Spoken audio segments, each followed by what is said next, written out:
Hello, friends. Welcome. April 8th, 2024, Virtual Strangers Podcast is on the air. Got a good show for you folks. Got a damn good show. I, of course, am your host with me, as always, is my good friend Ruuts. Ruuts, what's up, brother? I'm good. I'm just waiting for the eclipse. You ready for the eclipse tomorrow, Wes? Everybody's freaking out. The world's ending. I don't think it's ending, but it is weird that there's or crazy that there's a comet in the sky the size of Mount Rushmore that you're gonna, if you're in that spot, like if you're in that path, you need to be out there looking with glasses because you can see that comet, they say, and that I think is going to be the coolest shit that anybody could see in their life. Because I don't, the last time this happened was 1811. So 1811. Yeah, as far as the eclipse, the X is over the United States. You know what? Oh, the X. Yeah, the infamous X. But at the same time, they had a comet that was in the sky for 18 months, right? Huge one. People thought the world was going to end. But what's crazy is that year was the craziest earthquakes this country's ever had, 1811 to 1812. And it's the earthquake that made the Mississippi River go backwards. You ever heard of that? Yeah, so, I'm very familiar with it because I live directly on that fault line. He's New like, Madrid oh, fault. So yeah, Get out. I know all about that one. So of course, I was just gonna say, I just think it's interesting that because I don't know what if a comet that size could affect our our plates and stuff, and if that would be because that thing was up there for 18 months and it was like several months, like 7-8 months of earthquakes. Crazy, right? I'm not gonna say that's gonna happen, but it's just crazy. I'm thinking the movie Night of the Comet. Remember the 80s movie Night of the Comet where everybody disappears? There's a comet that passes overhead and there's like 2 girls left and 1 dude. No, I never saw a whole bunch that of zombies. Movie. Oh, it's a great movie, Night of the Comet. It's gonna happen. That sounds like a Cinemax movie. 2 girls left and 1 dude. Yeah, right. Hell yeah. 2 girls, 1 dude. Oh God, I think that's one. A bunch of zombies. Yeah. So Eric, I mean, you got out of New York just in time. They were having earthquakes all last week. I heard. Oh yeah, it's all the sitting they do there. There's none in Florida. New York sucks, man. I hope it falls into a big fault line, just opens up and just sucks the whole place. I got some family there. Maybe I hope they escape a little bit. Maybe some of them. I don't know. Not even all of them. Escape from the New rest York. of the entire escape. Just let it go into one big sinkhole. I'm good with that. Oh God. I gotta tell you though, I gotta hand it to Elon Musk. I mean, that guy. What kind of better advertisement can you get than the fucking once in a century solar eclipse branding the United States with X? Oh, I know. mean, it's brilliant, right? That's awesome. Yeah, it is awesome. And yeah, he's it's definitely it's literally a SpaceX. For real. Much. That's what it is. I'm excited. Do you think you could use your headset to watch the eclipse if you watched it through your headset? Would you still burn your eyeballs out? They say not to aim your camera right at it. So I don't know. Like that's the one thing. Cameras would fucking melt or something. I think you know what I bet. What I bet it is. There's a very narrow strip of land from like Texas up to New York that for 4 minutes tomorrow, people will be able to play with their Quest 2 outside. That's right. Nice. Yeah. Oh man, I'm not in that. Maybe I should get over there. I thought about driving. I mean, it's only about 3 hours from here. The thing's going to go right over Columbus, Ohio, which isn't that far. I think it'd be a fucking nightmare. Oh my God. Somebody said if you're going to go, make sure you're going to go early and stay late because you don't want to be trapped in all the traffic. I mean, there's 12 states that are declaring states of emergency. Primarily because there's so many people, right? And a lot of shit happens. So we only get like Florida only gets like 60% of it, or even less than that. So like, it won't even be worth it for me here. I'm like, whatever. I got too much shit to do. Like, I think we'll be doing CruCast. I think I got 67%. I think here. So nice. So fingers crossed everything goes off without a hitch tomorrow. I don't want any earthquakes here, man. We don't need that shit. Well, it's not going to be tomorrow. That's the thing. Everybody's going to say, "Oh no, it." At least if you went by 1811, it was like 2 or 3 months after, and it got the shit hit the fan, and it just, I mean, I'm talking, well, you know, the Mississippi. So it's crazy. I don't know enough about, because I know a lot of things can be influenced by comets. They say even storms and different things. And this thing is, even if you say there is no way to influence an earthquake, something that big is going to influence every asteroid that's around the Earth, or whatever goes by. It's going to shift. It's going to nudge it, push it, right? And so that could potentially shove some things this way. But the good news is we're mostly water, and usually that shit hits the water. So here's the truth of the matter is nobody knows. Nobody knows. I mean, we have some idea of how certain systems work, but as full knowledge of how the inner workings of the planet, and as that relates to the all the forces that are put upon it from the cosmos, we just have theories. No one knows. Right. So it could affect it. It might not. It might just be a coincidence that all that stuff happened. Who knows? I mean, it could have just been that in 1811, people were in prime condition to be smited. Who knows what kind of debauchery they were up to at that point. Yeah, that's true. I would submit we're a little bit more debaucherous, but yeah, I think that I really do believe nothing's going to happen. I think everybody's Y2K and running around.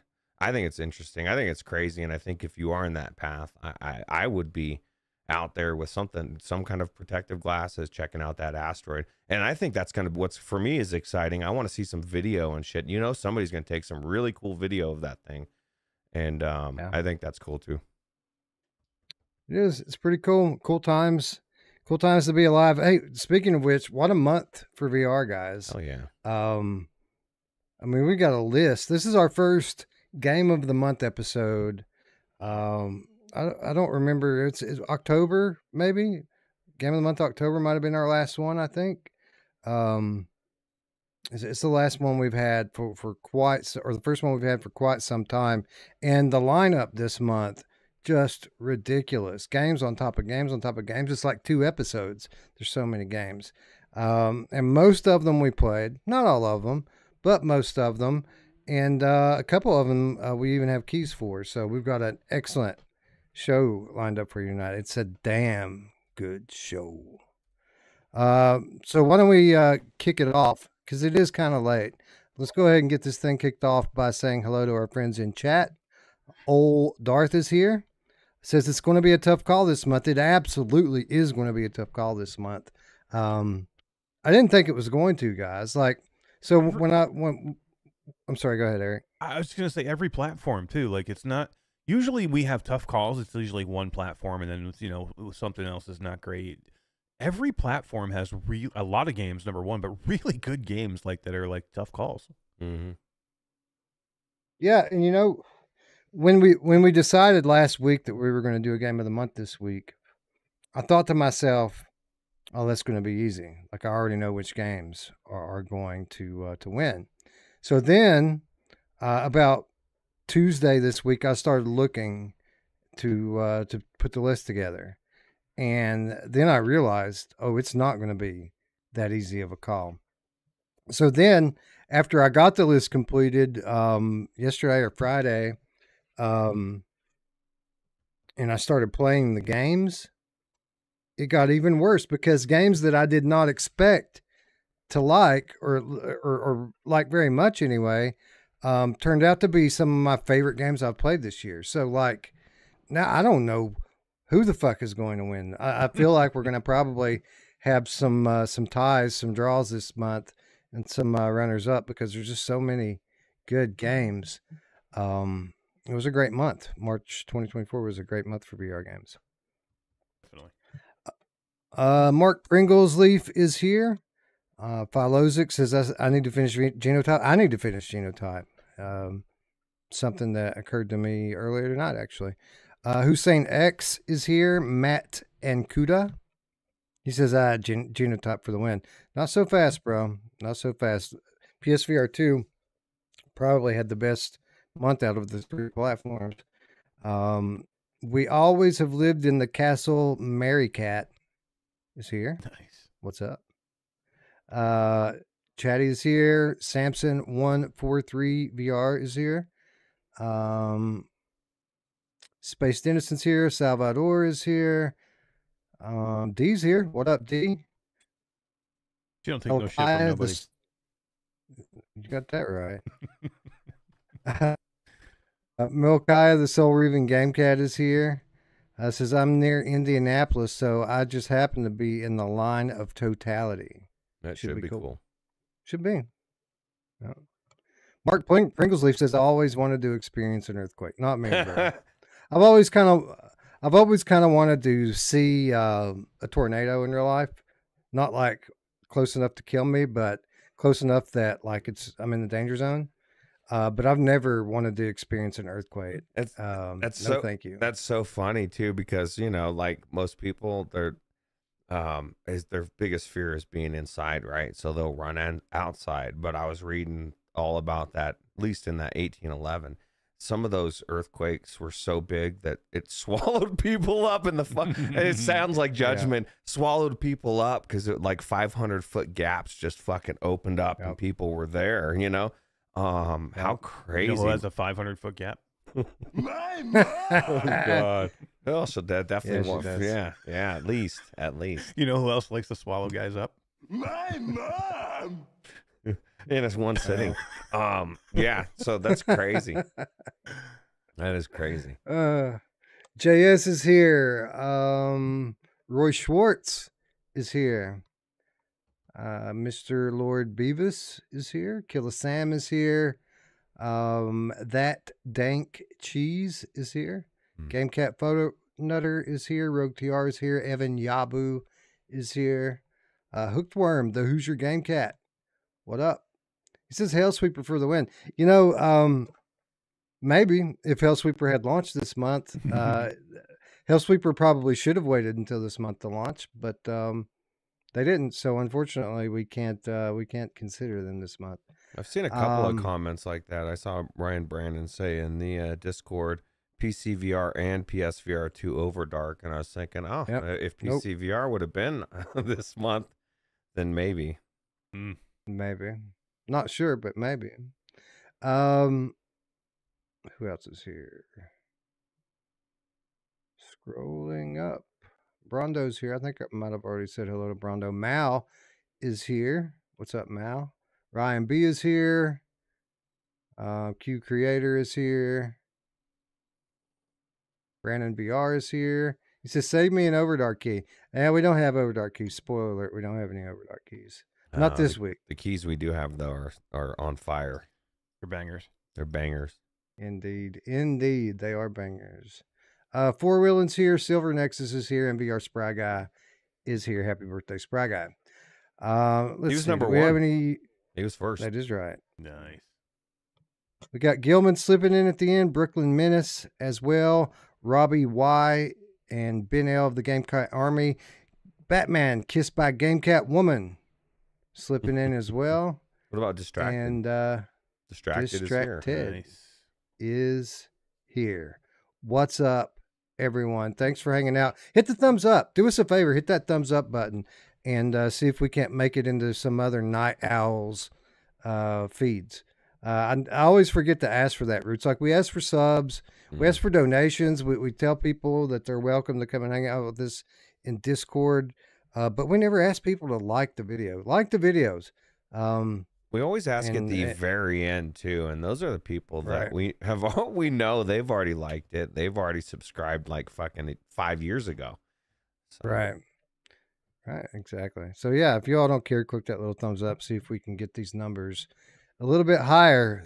Even though it is a little bit past midnight. With that said, some of you might be new. Some of you might not have ever been around for a Game of the Month episode before, so let me just kind of explain what this is and how we do it and what it's for. So, Game of the Month isn't really an award in and of itself per se. I mean, in a way it is, but actually what Game of the Month is for us, it is our nomination process for Game of the Year. The reason why we do Game of the Month is because if we don't do Game of the Month, at the end of the year when the 2024 show rolls around, we're going to have to go back through the entire catalog of every game to try to make sure we don't miss any deserving nominees. To avoid doing that, we have Game of the Month, which every month we meet here. We go over all of the top games that came out on each platform, and we pick at least one game from each platform. We call that Game of the Month, and it thereby is nominated for Game of the Year later on down the line. Sometimes we have more than one great game. In that case, we'll call a runner-up, and when we have a runner-up, it's just the same as if they won. They also get nominated for Game of the Year, so we can have more than one nomination per platform. The way we decide is mostly just by discussing it amongst the three of us. None of us know how the other ones are going to vote until after the discussion for each platform. And if we have some close decisions, then we'll poll the chat to kind of act as a tiebreaker. So if we're all unanimous on something, then it doesn't matter what you think. We're going to pick what we want. Matters. My channel. Not in the what's going to win, but it always matters. What Matt and Kunda wants to know what happens to the Game of the Month for the previous skipped months. We'll just have to manually nominate for those months, basically, due to various reasons, travel and other life events. We just haven't been able to not only do the shows, but play the games. So, I mean, I can off the top of my head think of a couple that will probably be nominated. Vertigo 2 will probably be nominated for PlayStation VR 2, as will Legendary Tales probably be nominated for PSVR 2 and PC because it launched officially in February. I don't know. We haven't exactly been drowning in games through January and February, so I don't think it's going to be very difficult for us to just kind of look back at those platforms and say, okay, this one should be nominated, this one should be nominated. We'll just do those manually. We could put a poll up in the Discord. I was gonna say we could just jump in a call and the three of us and talk about it, and then we could post it somewhere or something. That's true. Yeah. That's true. Yeah, we could talk about it and let people know what we think for sure. Mm-hmm. Anyways, let's get started, and we're going to start off this month by talking about PCVR. Not because it was the platform that had the least games release, but it was the platform that had the least notable games release. And so what I mean by that is if you go to Steam and you look at the games that came out in March, there was actually a lot of games that came out on Steam in March. The problem is that most of them I had never heard of before making the list. And some of them look like they could be pretty good, honestly. But again, these are games no one's ever heard of. Games that have like 5 reviews, 10 reviews, 15 reviews, overwhelmingly positive, some of them. So those might be actual good games, but due to a lack of marketing acumen on these different teams, no one knows that their games are even out there. So unfortunately, there could be some really nice hidden gems that no one knows about. So I put together a nominee list here of a handful of titles that we did know about, games that we did play, and we'll just use that. And if someone in the chat has one that we missed, or if you're watching this later and you think that there's a really good game that we probably should have spoken about, put it in the comments, put it in the chat, and we'll consider that after the fact. But I wanted to kick it off by talking a little bit about Heartshot, because if you're talking about pure anticipation, I don't think there was a game that came out on PCVR this month that was more highly anticipated than Heartshot.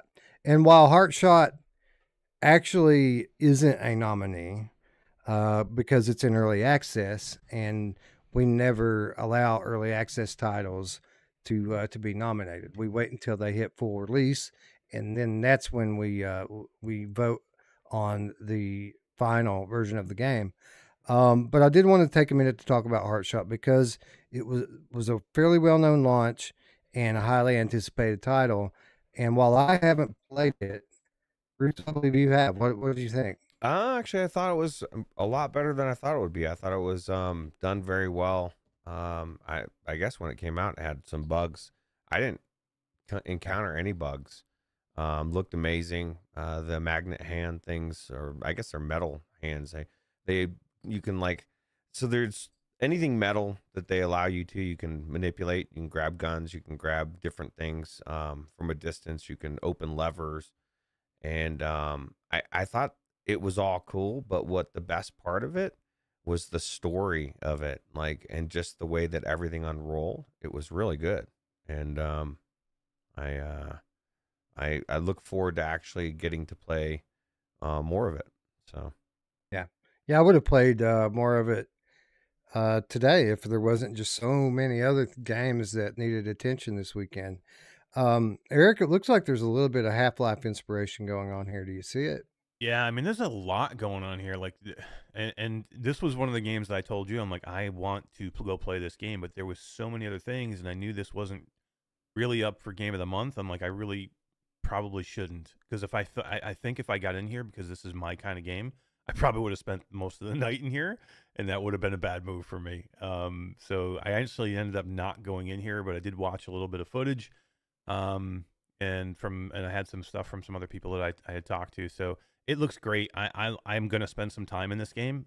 This is my kind of game, man. Looks really good. I definitely get like the Half-Life Alex vibes, and I get vibes of have you guys seen some of the new underground areas in Ghost of Tabor? Because that's what a lot of what this looks like too. There's a lot of peeking around corners and having to get angles as you come around blind spots and stuff like that. And that looks a lot like this.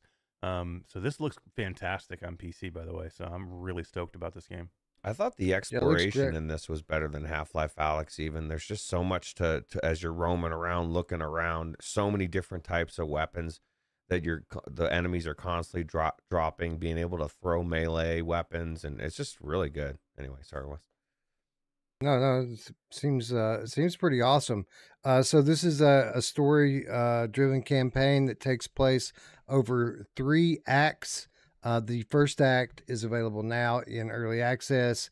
2 more to come, and I think that they're slated to have their full launch later this year. So I don't know yet. I haven't played it, but at least it looks like we could have an early candidate for Indie Game of the Year right here. It looks pretty good, and I'm hearing good things. It did have some bugs at launch, but apparently they ironed those out pretty quickly. If they continue along the lines and keep making this game even better, because it is early access, I think it is definitely going to be up for that, because the story and the way it was all unfolding almost felt AAA to me, and I thought that was awesome, super cool. The manipulating of the metal thing is so cool. There's so many things you can do here. It almost has the feel of what's the In Dreams game? I can't remember the name now, but where you can Synapse, where you can control things with your mind, but you're controlling metal. Yeah, you're almost like a Magneto, almost like where you can control the metal, which is great. I think it's super cool. Yep. It is cool. It is cool. Yeah, so one to keep your eye on. Super happy that PCVR still getting stuff like this.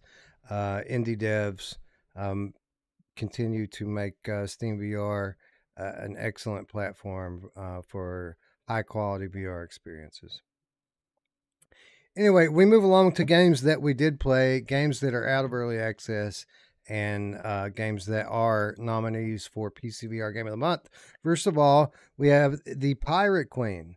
This is a fairly short, story-driven experience with some gameplay elements. Technically a game. There's some puzzle elements here, but the gameplay elements are pretty light. This is all about the story. It's all about the atmosphere, all about the situations that they put you in, And Ruuts, we had a pretty good time in this one, didn't we? Yeah, this is actually a good story, and you know, outside of like Wes was saying, the extra stuff that they make you do, which wasn't really bad. It just was a lot of just climbing and different stuff, which we don't have a problem with, and other things just didn't seem necessary. But the story alone is worth it, and so yeah, it was definitely good. Did you get a chance to play the Pirate Queen, Eric? I did, yeah. I liked it a lot. I played it actually quite a while ago. I am not a walking sim fan, but I absolutely almost think this would have been better off if you didn't do anything else. Like if you just experienced it as a story, I think I would have almost been better off with it. I liked it more, which is not normal for me. Normally, I'm like, you got to give me something else to do. But here, I thought the story was so good that it kind of brought me through it enough where I was like, I was kind of okay with it. But everything else seemed tacked on, like they were trying to get me to do something just so I could get to the story. So, but I liked it. I was of two minds with it, because like the puzzles, the actual puzzle rooms, they're kind of escape room type stuff that they had. I thought that was actually done really well, and I wish there was more of that. But you're right, like the other stuff just seemed like stuff that they added in here, either to give people something to do or to kind of inflate the overall playtime of the game. I feel like they probably could have cut 30 or 45 minutes of walking and climbing out of this, and we would have really had a good story-based experience here. But the puzzles, like that's kind of the sad thing is like, as far as the gameplay goes, that first puzzle room that you're in is probably the best gameplay in the game. And then you're kind of just navigating your way through these story chapters, which the story was great, and the environments were great, and that stuff just continued to get better and better throughout the game, until like the last 2 or 3 chapters, which were awesome. Right, the finale was kind of the best part of the game in terms of the story. But the gameplay, it peaked really early, and then it was just kind of downhill from there. But Ruuts, I mean, what was this thing, like $15 or something like that? It didn't cost very much money, and I'd rather do something like this than sit down and watch a movie any day. All right, as long as it's a good story, and it was you know, and I was thinking while you were talking and saying what you were saying, what if somebody's new to VR? Maybe that's what they were.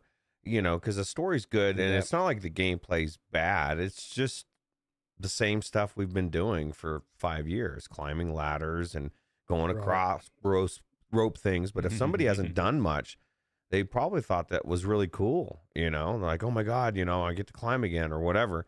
I'm kind of over climbing, but no, $15 for it was definitely worth it. I think it was a good game, or experience. I would say, even though technically it's a game, it's more of an experience to me, but that's okay. You know, there's another game experience we're going to be talking about in a minute that I thought was really good, and would have been better as an experience, but we'll get to that. Yeah, quite possibly. But no, that's a good point. This probably would be a great intro title for new players. And you know, this part that we're watching right here actually was pretty cool too. Like, so this is like a maze almost. And the part that you're walking through was boring, but this was preceded by kind of a puzzle where you have to lift certain crates to unlock certain paths. And when you lift one, it blocks another. So it's kind of like a puzzle map, but they don't give you a map. So you just kind of had to think about it as you went through there and started adjusting and cranking the levers. I don't know. It was pretty good, enjoyable, and available on Steam as well as MetaQuest. The price is, like you said, the price is right, $15. I mean, it's a great story just for $15. I think so. Let me verify that. If I don't make sure, then somebody's going to fact check me, and then I'm going to think, kiss my ass. That's what I thought it was too, but yeah, it's a good thing to check. I wanted to say Rad Boy came into the stream, said, Wes, He said it's the first time he's ever came to watch the stream live. Nice. So, What's up, Rad Boy? Just wanted to shout $17. you out. $17. Close enough. Forget it, dude. No, 15 was my. Yeah, it's $3. Forget it. That's $2. It's crap. It's crap. I want my $2. For $2, it's crap. Yeah, it's good. It was a good. Wow. It's definitely good. Rad Boy says, Wes, I just finished Scars Above. 19 hours. I love the game. It changed my life. It's so good. Wow. Thank you, Ruuts and Wes, for the suggestion.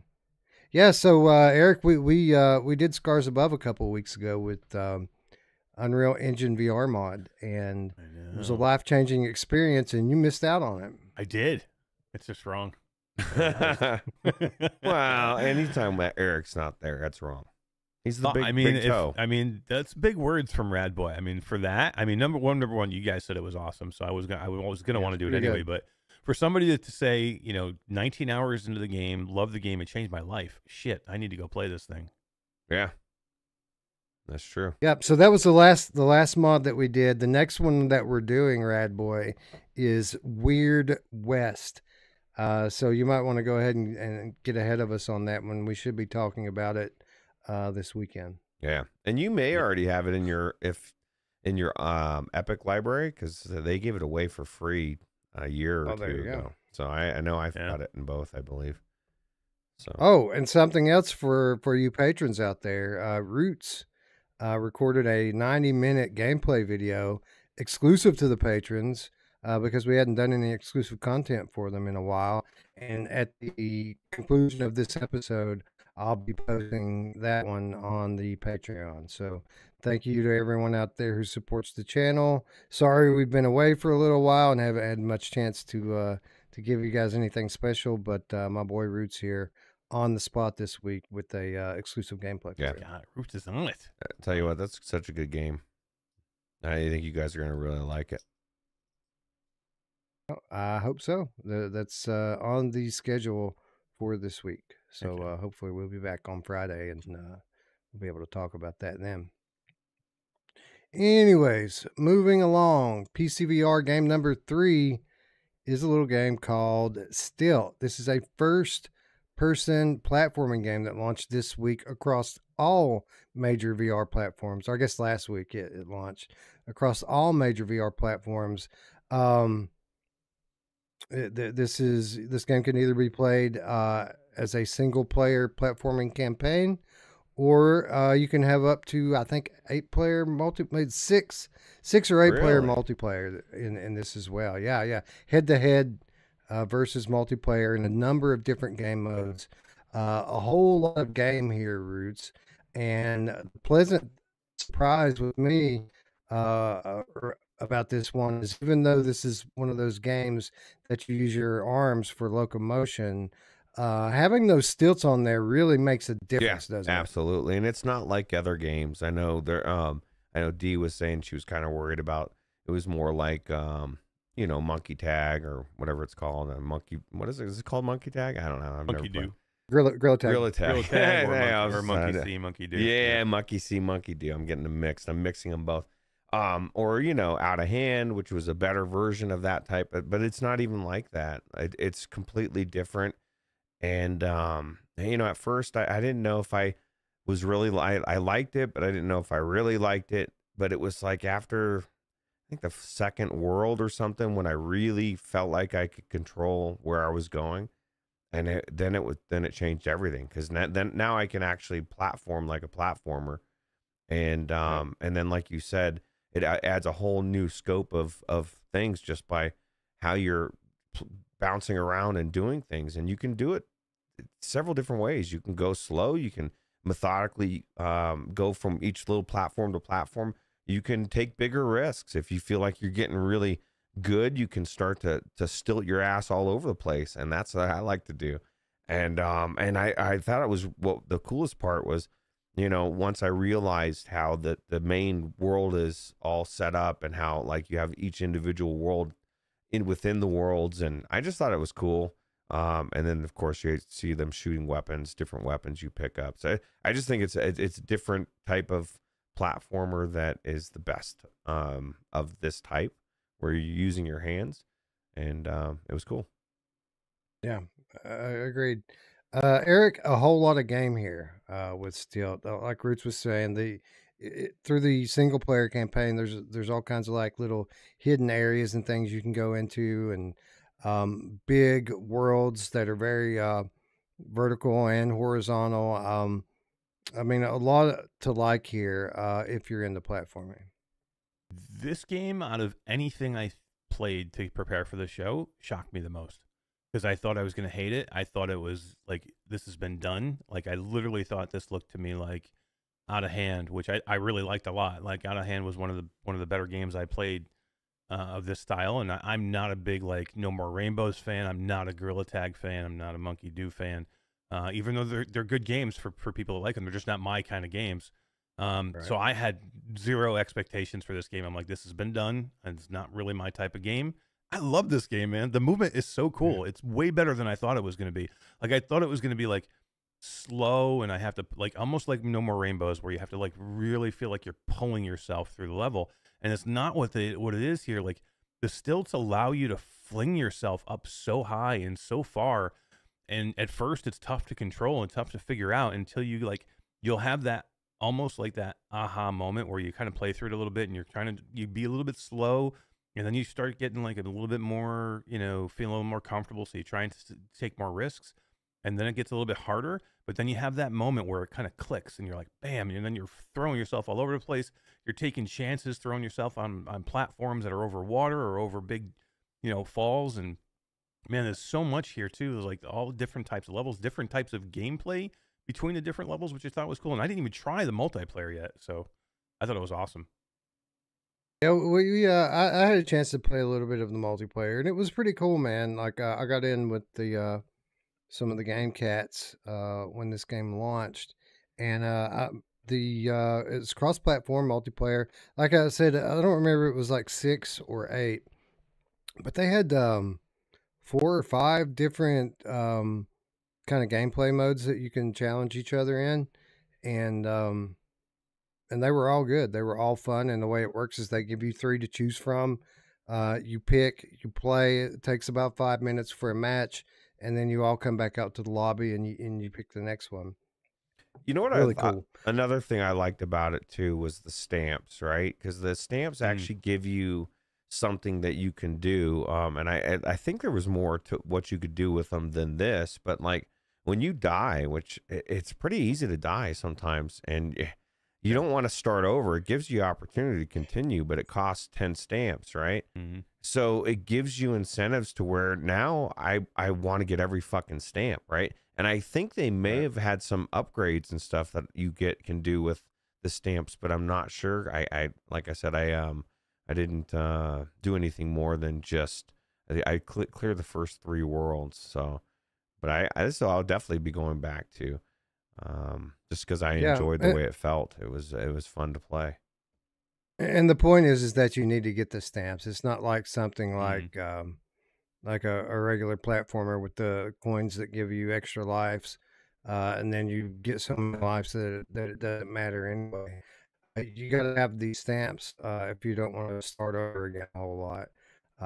So you got those. You can also collect different gifts and things. Again, just a reason to kind of explore the area fully, rather than just find the path, the quickest path to the exit. But Ruuts, I think the thing that I liked the most about this were the like power-ups and gadgets that you can get. Most of them have to do with movement, but some of them were even like weapons, like you got guns and stuff too. But you got this little propeller thing that lets you fly a little bit. You have a grappling hook that you can add on there. And I feel like that's what kind of set this thing to the next level for me. Yeah, it was just one extra thing that you can do. And I thought those were cool. And those were some of them were when you killed enemies, or were they were those things that you would get, right? Those icons. Some of them I would get and I didn't know exactly what I was getting. I just got something and I was like, oh, cool, there's something there. But yeah, there's definitely tons of enemies to kill as well by jumping on them, right? And there was, I think, a boss, or am I remembering? I played so many games. I'm trying not to get them all mixed up. I know, right?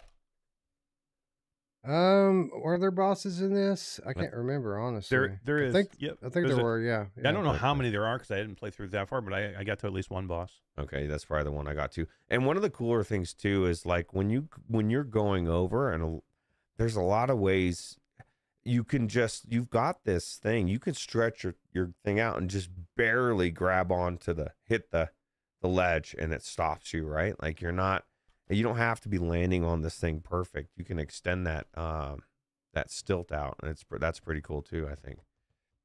Yeah. So yeah, this is a really good game. Let me see here. And where are my manners, by the way? We should thank Singer Studios for the Pirate Queen key, and we also got keys for Stilt. So let me check the price here, and so I can accurately tell everyone how much this thing costs. If you like, so this is the thing. I loved Max Mustard, amazing game, a traditional platformer. If you love traditional platformers, you get Max Mustard. If you love platformers but you want more VR, that's what this is. This is like a different platformer, and it's legitimately an actual platformer in VR, and it's the best one that I've played to date. So, a VR-ified type. You know, I think Max Mustard is probably one of the best, if not the best, next to Astrobot of traditional. So Stilt is $20. It's available on Quest, PSVR 2, and Steam VR. And I don't know about the other platforms, but there's even a playable demo for free on the Quest platform. Ooh. So definitely worth checking out if you haven't already. But $20 here, definitely a recommend for me if you like these type of platforming games. This one is it's very well polished, and just fun to play in general. Thank you to Wrecked Games and VR Kiwi for providing us with review keys. They actually sent it to us on multiple platforms so that we could play together. We just kind of ran out of time before we got in there. But yeah, check that one out, ladies and gents. And then we move on to a game that was originally a very popular flat game this past year in Paint the Town Red. Paint the Town Red just got a VR mode. Well, it depends on where you're playing it at. If you're playing on Steam, they call this a VR mode. If you're playing it anywhere else, they call it a VR version that you have to buy separately. Regardless of that, a very popular flat game. And when I looked and saw this, I said to myself, no, we've had enough of this. Maybe in 2016, I would have had fun with something like this, but I don't want to play this right now. I'm past these sorts of games. That's what I initially said to myself. But then Wednesday came up and Brian wanted to talk about it. So I said, you know what, I'll get in and try it out. I'll give it, 30 minutes and then go talk about it. But then I got in there and just so much more depth to this game than I thought it was going to have. I thought this was just going to be like drunken bar fight, but like worse graphics. And it wasn't that at all. There are so many different gameplay modes here and so many different levels that you can play through here. First of all, did either of you, Eric, did you play Paint the Town Red? I played it for like 15 minutes and then I noped out of it. Did you try the tutorial? That's where I got through, and I'm like, I hate that. I think that's the problem. I did the tutorial, and I wished I hadn't, because I felt like the tutorial sucked so bad. It felt so clunky that I didn't want to go on. And maybe from what Wes is describing, maybe I should have. Oh God. Neither of you guys went past the tutorial? No, it was just no. Here's the deal clunky, too, dude. Yeah, and here's the deal too. This is my fault because I already had it in my head that I was going to hate this game, and then I get in there and I did the tutorial, and I'm like, I fucking hate this game. So I'm like, I'm going to get out of this now because there's no reason for me to go any further at this point because I already had it in my head that I wasn't going to like it. I don't like these types of games. I don't like the looks of it. So I'm like, I'm done. I got out of it. I got too many other things to do to cover for this week, so I'm not going to do it. So it sounds like I made a mistake here, if that's what you're saying, Wes. Yes, yes. So my initial thoughts is that this was precisely going to just be a drunken bar fight thing where you're just going in to scenarios and just bashing things brains in. It's funny for about 5 minutes because of all the blood, and then that's it, and then you're done with it.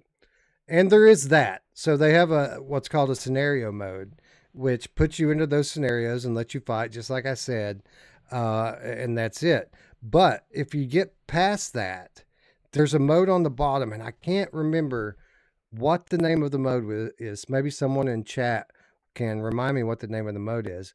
But there is a full-blown roguelike campaign in this game, and it puts you out. You kind of start making your way through tunnels and stuff, and the levels really open up.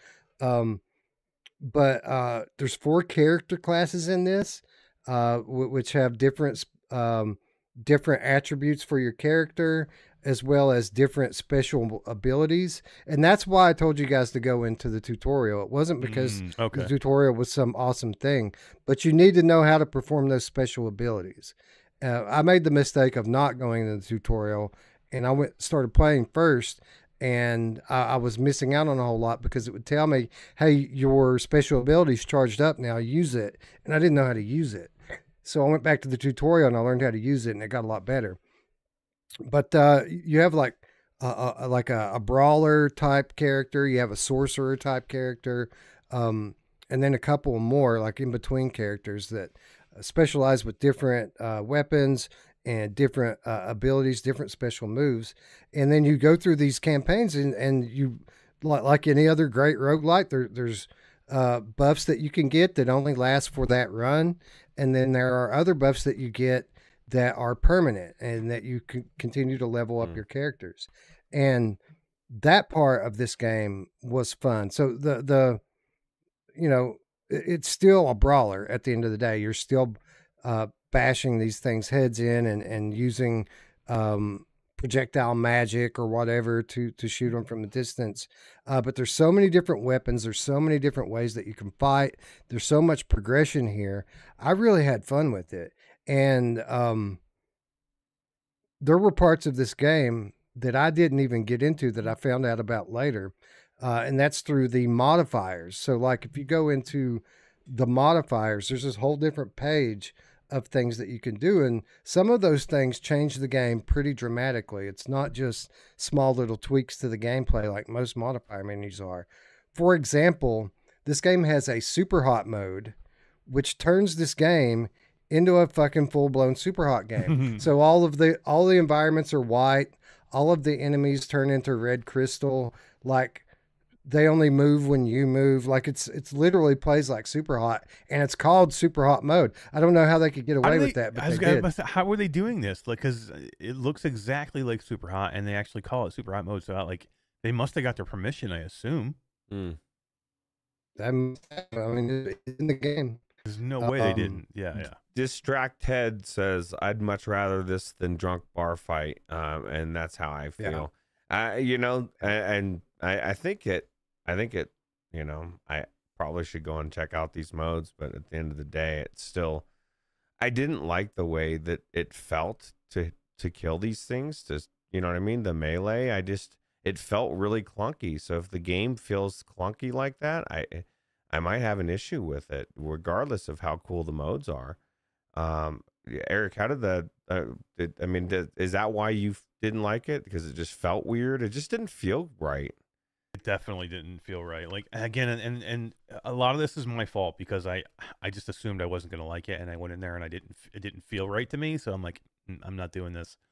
And I probably should have given it more time. I mean, I don't know. The it is not good. Like if you're saying you have to go through the tutorial, they probably need to make the tutorial better, because that to me was like a nope out for me. So it was confusing. It was confusing how they had it structured for me. Like even having played the game first and then going into the tutorial, it took me a good 5 minutes to kind of figure out how you're supposed to get through the last room of the tutorial.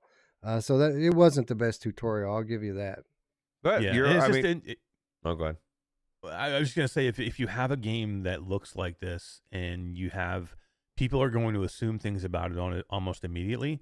So if you give them any reason to nope out in the beginning, like you're kind of in trouble. You have to make that tutorial super good. Like there's probably a lot of people that did not give this game the due that it needed to because of the way it looks and the tutorial. So that's not good. I think any game should be fun, or not fun necessarily. I'm not saying the tutorial wasn't fun, I guess, but it just should be, it should grab you. You know, you want it to grab people. But that being said, you know, if we would have played past 15 minutes, we could have been grabbed.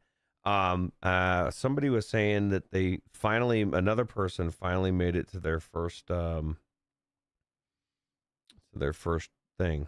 Pant says they finally made it to their first show live. No. Oh, what's up, Pant? A lot of first ones. Yeah. Nice. You know who else doesn't have a first one anymore? I don't know. What's a good one? Who loves the first? Taking somebody's first? There you go. There you go. Yeah. You know who loves to take your pants off? Oh, yeah. First? No, just kidding. All right. Anyway, no, this is really good. And the mode I'm talking about, the roguelike mode, is called Beneath. Okay. Thank you, Mark Pringlesleaf. I love roguelike, so I feel bad now that I missed this one because that's like my jam. So I mean, I probably would have got into it. Is that the main thing though? Because like, if I go into the tutorial and I'm like, yeah, this is okay, I didn't like it that much. Am I really expected to go through every mode and try every one? That was the weird thing about it, is this is the last thing they had like listed. See, like the scenarios and all that other stuff was above it on the thing. Like I wouldn't have even known to go in there and do it if Brian hadn't told me, hey man, make sure you go into the Beneath mode, because that's where the game is. Like it's in that mode. So wow. Yeah. That's crazy. A little weird. Maybe they assumed that people in VR just would know because it was such a popular viral thing there for a while, and when it came out flat. But I don't watch that shit, man. I don't watch Jacksepticeye, bro. Yeah. I don't know anything about this. I've never heard of it.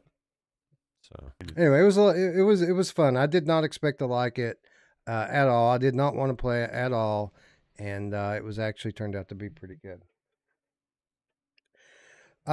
Speaking of which, this next game I didn't get in to play until yesterday.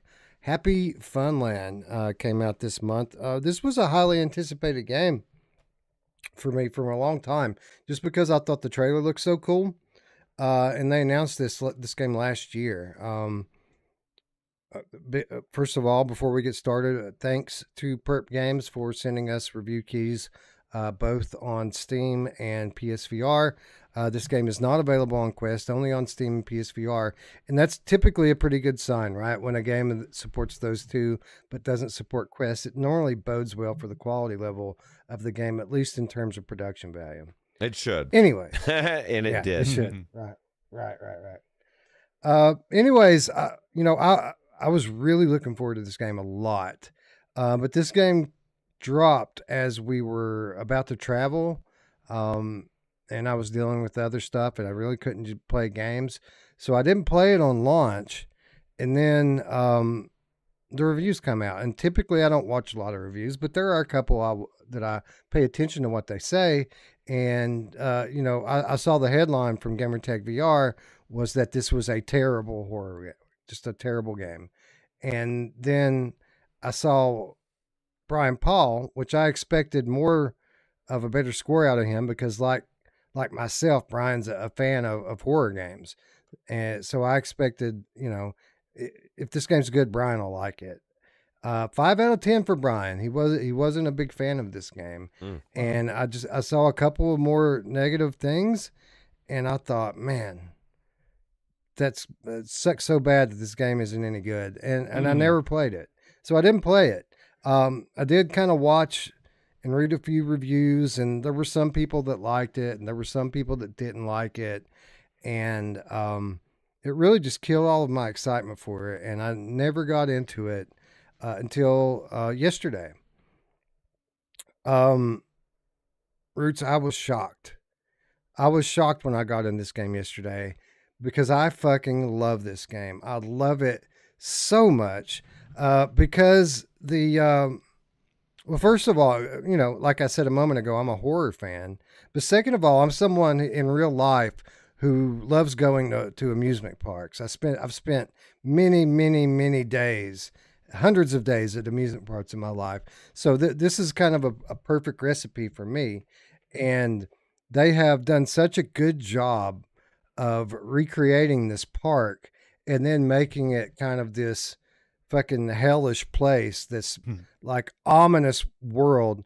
It's a spoof. It's a spoof of amusement parks, and it's a dark spoof. And the environments were beautiful. The sounds were beautiful, and the humor. It's a lot of dark humor in it, and all of that landed with me. Eric, I know you're a big Disney guy. I haven't ever been to Disney, but I've read a lot of people say that you'll appreciate this game if you're someone who goes to Disney. So, as someone who goes to Disney a lot, did you appreciate this game? 100%. Like this, they actually even mentioned Disney in here at one point. In some of the the narration of the guy that's talking to you, they mentioned Disney. It mentions like Roy Disney and also Walt Disney, so it's pretty cool. But I mean, the whole idea of this is absolutely Disney, and like there are supposed to be even like some abandoned Disney things that are kind of like this, where they've abandoned them and they've become overgrown, and like they're in the middle of a swamp somewhere. So there are things rooted even actually in like real Disney lore that are exactly like this, but there are so many things here that like spoof on Disney that it's so funny, it's so cool. Like a lot of the stuff is the same. The classic Walt Disney statue in the middle of Disney World and Magic Kingdom. When you walk into the square, the whole idea of the hub of this whole theme park being 4 spokes, 4 different little themed parks around a main hub, which is exactly what like Magic Kingdom is. Magic Kingdom is you have this big middle hub, and then you have all these little like themed areas off of that hub, and a lot of that is like this. And this is one of the coolest things of the game. Like if you're a Disney fan or you know anything about Disney, you will get it's just gonna blast of like cool stuff, and then the humor is so good with this. It's the best part of the game. Ruuts, I kind of alluded as we were kind of introing this that it's sometimes it's a good sign that a game isn't on Quest when it just supports PSVR and PC. Sometimes you can expect more, and they absolutely delivered on that here. I don't see Quest 2 ever being able to run something that looks as beautiful as this looks. No, I don't think they could, and I think they'd struggle on Quest 3. Maybe the newest Quest that's about to come out, or the Quest Pro 2 even, something with foveated rendering. But yeah, no, I thought they nailed it on this. Everything the way it looked, and all the different rides that were similar, like Mr. Toad's Wild Ride. They had a version of that. They had the Dumbo ride. You were raving in our channel, our personal channel, about and I thought the same thing about it's a small world part. And like I love going to Disney. I love these type of experiences.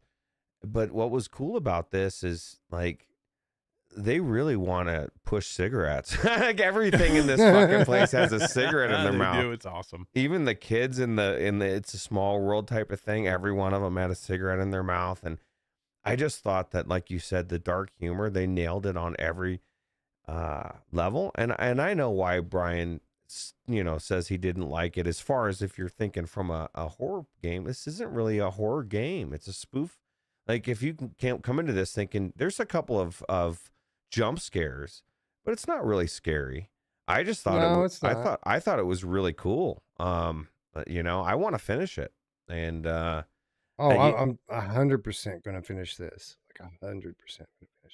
But it wasn't all rainbows, right? Because like there's certain things in here that really made me want to stop playing. But it tells you how good the game is because I continued to keep playing several times. Wes, I thought I got to stop, And then I found myself wanting to check out the next ride and the next area, like all the lore and like, you know, hitting all those buttons and just hearing everything and checking everything out. I just thought it was very well done.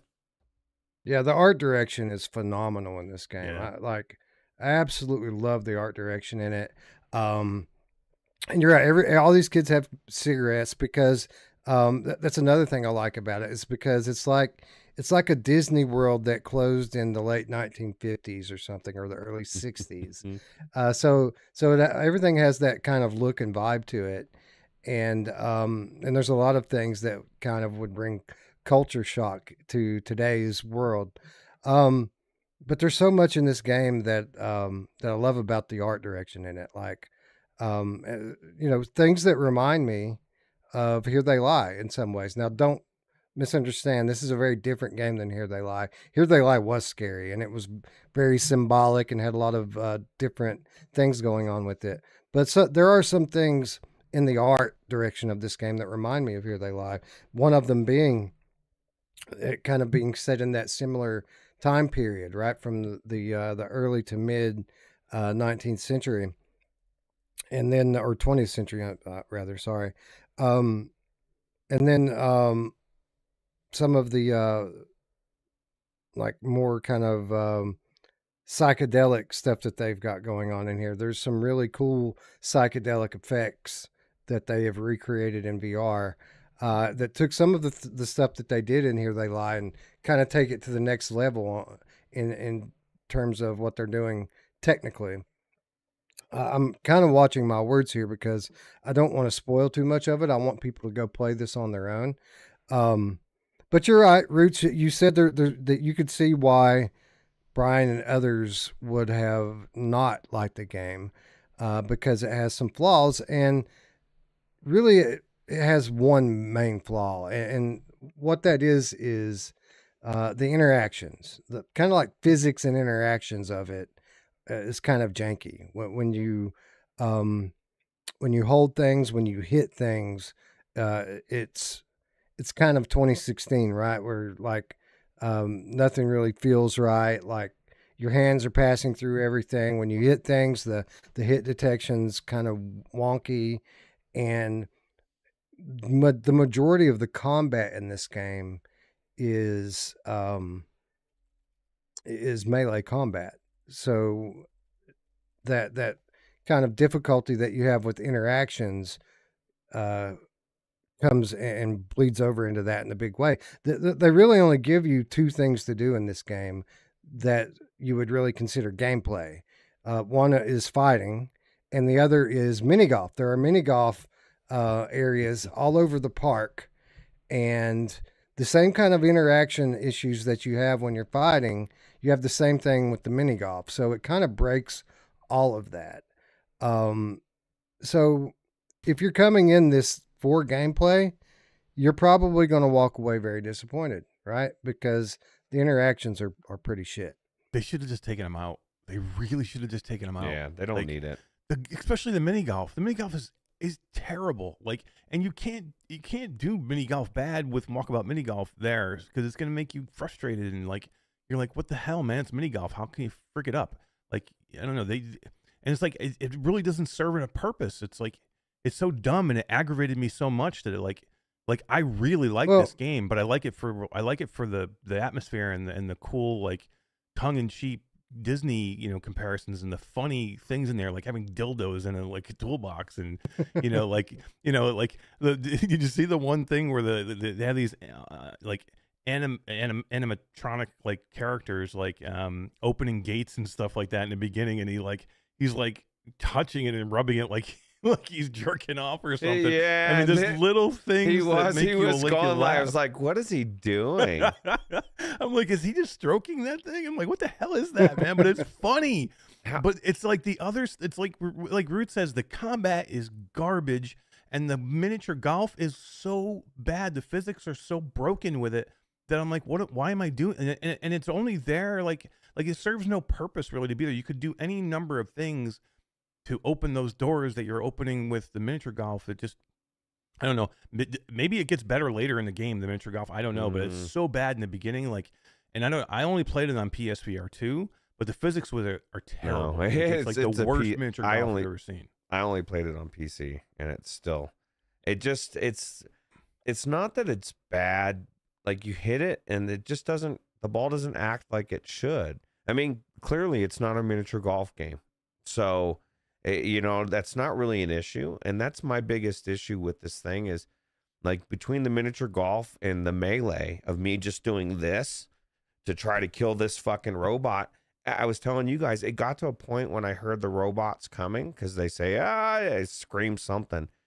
I thought, oh, okay, I got to get through this fucking robot part again. But the game is so good outside of that, I wanted to continue. So I wish there was a way that you could just get rid of these robots or get rid of the melee. And I think the game, if you just had those two things gone, the game, from Brian's perspective, probably becomes a 7 or 8. Or giving you hit detection, right? Would you have liked it if they had at least given you hit detection on the something? Because basically what you mean is, like, when you do the melee, whatever weapon you have, if the weapon passes directly through the bots, so you don't ever feel like you're actually hitting them. You're just like, am I hitting them? Am I just passing through them? Am I really hitting them? So, like, when you go to swing at something, it doesn't hit off of it. Like, these are metal bots. Like, we should hit off of it and do damage. It just passes through it. So you're like, did I hit it? Did I not hit it right? Like, and sometimes they don't react. And, like, I don't know. It's just such a weird system. And if they had nailed those other two things, I would have gave this game like a 9.5 out of 10. Yeah. Yeah. Well, a couple things. First, the mini golf, it wasn't very good, and I wondered to myself when I was playing that, like, how much of it is this being janky, and how much of it is that I've played so much walkabout mini golf now that I'm spoiled. Because Ruuts and I played another, like, mini golf game, and it wasn't any better than this. It was about like this on PCVR. But the mini golf didn't bother me that bad. I think it was a pretty cool thing to have there as something to do. But you didn't have to play the mini golf. Well, wait a minute. I guess in some parts you did have to play it, didn't you? Like it open doors. Yeah, open doors you mainly. had to play it. Yeah, and I don't think it's necessarily just because the walkabout's so good. It just, like Mash was saying, like he said it, and I said, oh, I did that too. Like, it was so bad that I, like, was just trying to hit the moving ball. I just want to get it in the hole. And it's not doing, even that was very difficult to get it in the hole. So, like, I didn't struggle that much with it. Like, I got the worst I did on any of the holes I played was par. Now, I did have to try a few times. Like, I didn't do that on the first try every time, but your first shot you can do over and over again just by smacking the button with your club. I even got a couple holes in ones with it. So, like, after you do it a few times, I got a feel for it, and it was okay. Wes was trying to play miniature golf. I just was trying to get on with the story. I was like, man, this thing is like, what is this? And you were like legitimately trying to get a good thing. You probably did too. No, yeah. I did. No, I did. But even just lining up for it, though, it's like, give me the trigger button that lines me up for the putt. Like, I have to manually go up and line up for the putt. Here's the deal. There's no smooth turn. It's snap turn only. Unless you guys found something. Yeah, I cannot find it. Like, I looked everywhere. Not. Okay. So lining up for the putt when you have snap turn is not easy, especially if you're somewhere where you can't turn physically in your space. With PlayStation VR 2, that makes it a little bit harder. So just lining up for it was hard. And I don't know how many times I went and was trying to walk to where the ball was, and I didn't think I hit it with the club, hit the ball, like, walking up to it, but it was like, you remember those early pool games where you couldn't even get anywhere near the table, or you hit the ball with your cue? The detection of hitting the putter, and it would just throw my ball into the air. Yeah, my ball would just go flying, like, way across the map, and then I would have to go start all over again. I'm like, what the hell? Well, at least you could just that happened to me a few times as well. That was pretty cool. I did see somebody say in the chat, it's probably gone, but I can't see who it was now. But I think it was Chrome Colossus, actually, said you can put the golf club on your back to carry it with you, or the sword. I didn't even know that. I didn't either. I was like having to fucking worry about carrying this thing with me. I was double fisting it. Were you guys double fisting it? You know who else loves to double fist it? Yeah, she does. Yeah. But no, I didn't mind the mini golf. I did spend some time playing it. The bot fights were not great. Because if you've done one, you've done them all, and it gets repetitive after a while. I would have liked to see a little bit more variety with that, or just take them out altogether. Like Ruuts said, like, to me, this game works just as well as a walking sim as it does as a game as it is today. I think they could have removed those two things and it'd be just as good, or like Ruuts says, he thinks it would even be better without the gameplay elements. Because it's all about the experience, right? It's about the story. It's really about the environment. Like the level design here, and especially the art direction, the art and sound in this is exceptional. It's very, very good. Uncommonly good to think. I think this game was made by one dude, or maybe just a small team. Like, this is pretty incredible for somebody to bring something like this forth to two platforms simultaneously and have it turn out as good as it did.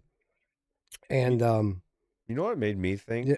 Like, Disney absolutely could recreate Disney World in VR and make 100%. It good, you know? And they could even like change it up, and like you could go to a version of Disney World where the track actually changes, you know, or who knows what. That'd be cool. I mean, give me 1970s Disney World. Where it was all different rides. Give me the Disney World where like it's like Disneyland Hong Kong, where they have different stuff that you can't see normally. Like, you know, most people are going to make it to Disneyland Paris or Disneyland, you know, China. That's a good point.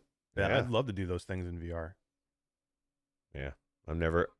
So we took a poll. I asked the chat about this game. Did you play it and love it? Did you play it and hate it? Or have you not played it? Most people, 87% of people have not played this game yet. The rest of the people played it and loved it. Not one person in the chat played this game and didn't like it. That's good. Which just goes to show sometimes you can't judge by what the reviewers are saying. Mm-hmm. Sometimes you need to get in there and try it out for yourself, because I love this game in spite of its flaws, in spite of the quick turning, in spite of the janky interactions and all that comes with that. This game has so many moments in it that had me smiling. And I was just in awe the whole time walking through the park, looking at all the posters and merchandise that are laying around everywhere. And then the sequences, the rides were almost all of the rides that I tried were great. Like, that's what this is about. It's about the exploration. It's about the experience. And I love the vibe. I love the look and sound of it. And not only is this a game that I'm absolutely sure that I'm going to go back into and finish like immediately, this is going to be one that I come back to. Like, this is going to be one that I'm going to go through it, and then a few months down the line, when October rolls around, I'm definitely going to be back in this again. I will be streaming at this game at some point. I know I will, just because I enjoy my trip through it so much, and there's so much going on to notice and really appreciate. I've had some people in the chat, and I've seen a lot of reviewers say that it's too short as well. People saying you can play through it in 3 hours or 2 hours. And maybe if you beeline it, that's true. If like your goal is to get through a game and find your way to the end of it as quickly as you can, maybe you can get through it in 2 hours. I've played this game for 2.5 hours already, and I'm about halfway through. There's so much cool shit to see. Like, literally, like you said, like just going through it and like and listening. Like, there's one thing and they have like a little like a museum kind of thing in the beginning, right in the beginning. That tells you a little bit about the main character. You can just boom, boom, boom, and go through and get it and not hear any of it. But if you listen to some of the stories, they're funny as hell, man, and they tell a cool backstory. Right. So Maddie written around, there's little plaques you can read. There's like paraphernalia. There's like posters and there's articles. There's like newspaper clippings on the ground if you go look at them. There's so many things to read and do, and like that's the game to me anyway. So like that's what you should be doing. If you're beelining through this, I wouldn't even play it. I don't think at that point. I would love to have some. I would love to have some of like the posters and art from this game. Like I might reach out to the dev and see if they'll share some assets with me, because I'd love to make some of these T-shirts. I would absolutely wear it. The art's so cool in this. Matty Fat Batcat says 12%. So 3 people played it and loved it. West Ruuts and Eric. LOL. Well, listen. First of all, 32 votes, so that's 4 people. Okay. And second of all, that wasn't the point. The point is that there were 0 that played it and didn't like it. That's the point. That the reviews were the reviews that I saw on YouTube were overwhelmingly negative. And from what I can tell from like normal people that played it, it's been overwhelmingly positive, right? That was my point. Anyways. It'd be very difficult to make a video reviewing, especially early on, and not shit all over it with the gameplay being the way it was. I don't know how far everybody went into it, and that's probably the thing. Not everybody played through it, But if GT said that he didn't like it, he gave it a low score, right? You said, and I know he plays. Well, I assume. I'm assuming from the title of his video. Okay. I didn't watch the video, but the title said terrible in it. Like if he says it's terrible in the title, then obviously he didn't give it a good review. Right. And he said the same thing, right? He wouldn't play. But he would play. GT did say like he hated the game. He's like us. I think he hated the gameplay and liked the game because he said he found himself playing through more than he thought he was going to play through, and I think he said he beat it. So, he got through more than he thought, but again, it was the gameplay, I think, that bothered him more than anything else. This terrible game that I couldn't put down. I had to finish. Yeah, right, exactly. I would say the problem is again, it's an experience, just like the Pirate Queen. It's not really a game, not from that perspective as far as the gameplay goes. It's more of an experience, and an experience should be about 2 or 3 hours, right? Like, I don't know about you, but I don't want to go to a movie that's 5 hours long. You know what I mean? And an experience is more like a movie to me than it is a game. And so I think that the amount of gameplay or experience play you get here is worth it. So just because it was so good and I enjoyed it. I was like Wes.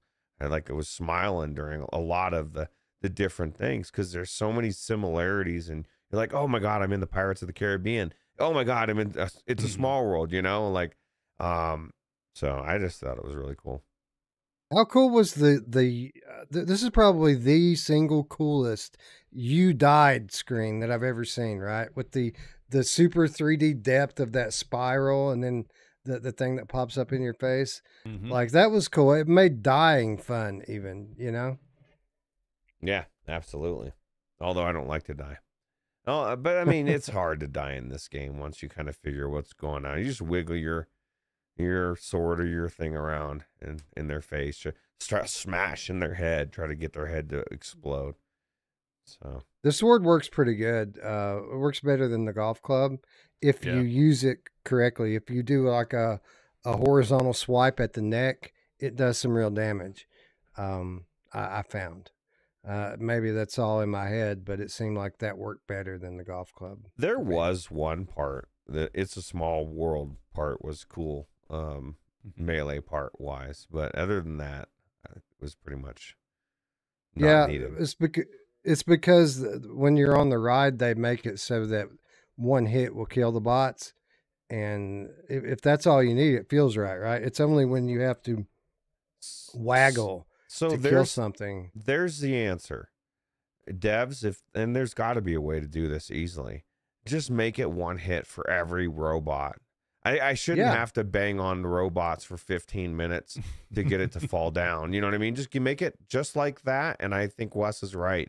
Then it becomes enjoyable. Then they come running at me, and I'm like, you motherfucker, smack, smack, smack. All three of you're dead. I'm moving on. I get to go check out my shit. I feel like I did something. I'm now the hero. I think it's good. Right, and if you think that makes it too easy, then just put more bots. Like make it 3 instead of 2 or 4 instead of 2. And you have to hit, if you're hitting them all in the first time and it's killing them, then all of these this lack of feedback doesn't matter anymore, right? You get a nice haptic response and a visual cue and an audio cue. They do explode when you kill them, which actually looks pretty cool.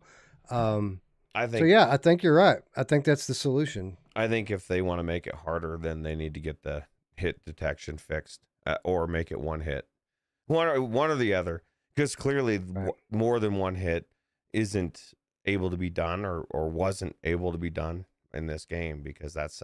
But I think one hit, smack that sucker, and I think that would solve that problem. And I never looked at it because that's exactly what it was, and it was fun. And it's a small world part. So, yep, I think we just discovered something together. There you go. Yep. Anyway, that's our lineup for PCVR this month, and I think you guys already know which way I'm going to go with this one. HappyFunland, 1,000% for me on PCVR. I like Stilt. I like the Pirate Queen. I like Paint the Town Red. I absolutely loved HappyFunland. And I can't wait to get back into it. Yeah, I would have to agree, because for me it was either that or Stilt, and I had more fun in HappyFunland. Although, and I think it's overall outside of, it's just a really good game experience. Yeah, in terms of production value, I mean, nothing else is really even close. Like the art and production in this game is phenomenal. What do you think? I think I wish Heartshot was not early access and I actually played it, because I think I probably would have voted for that over anything here. But without that, because that looks super cool, man.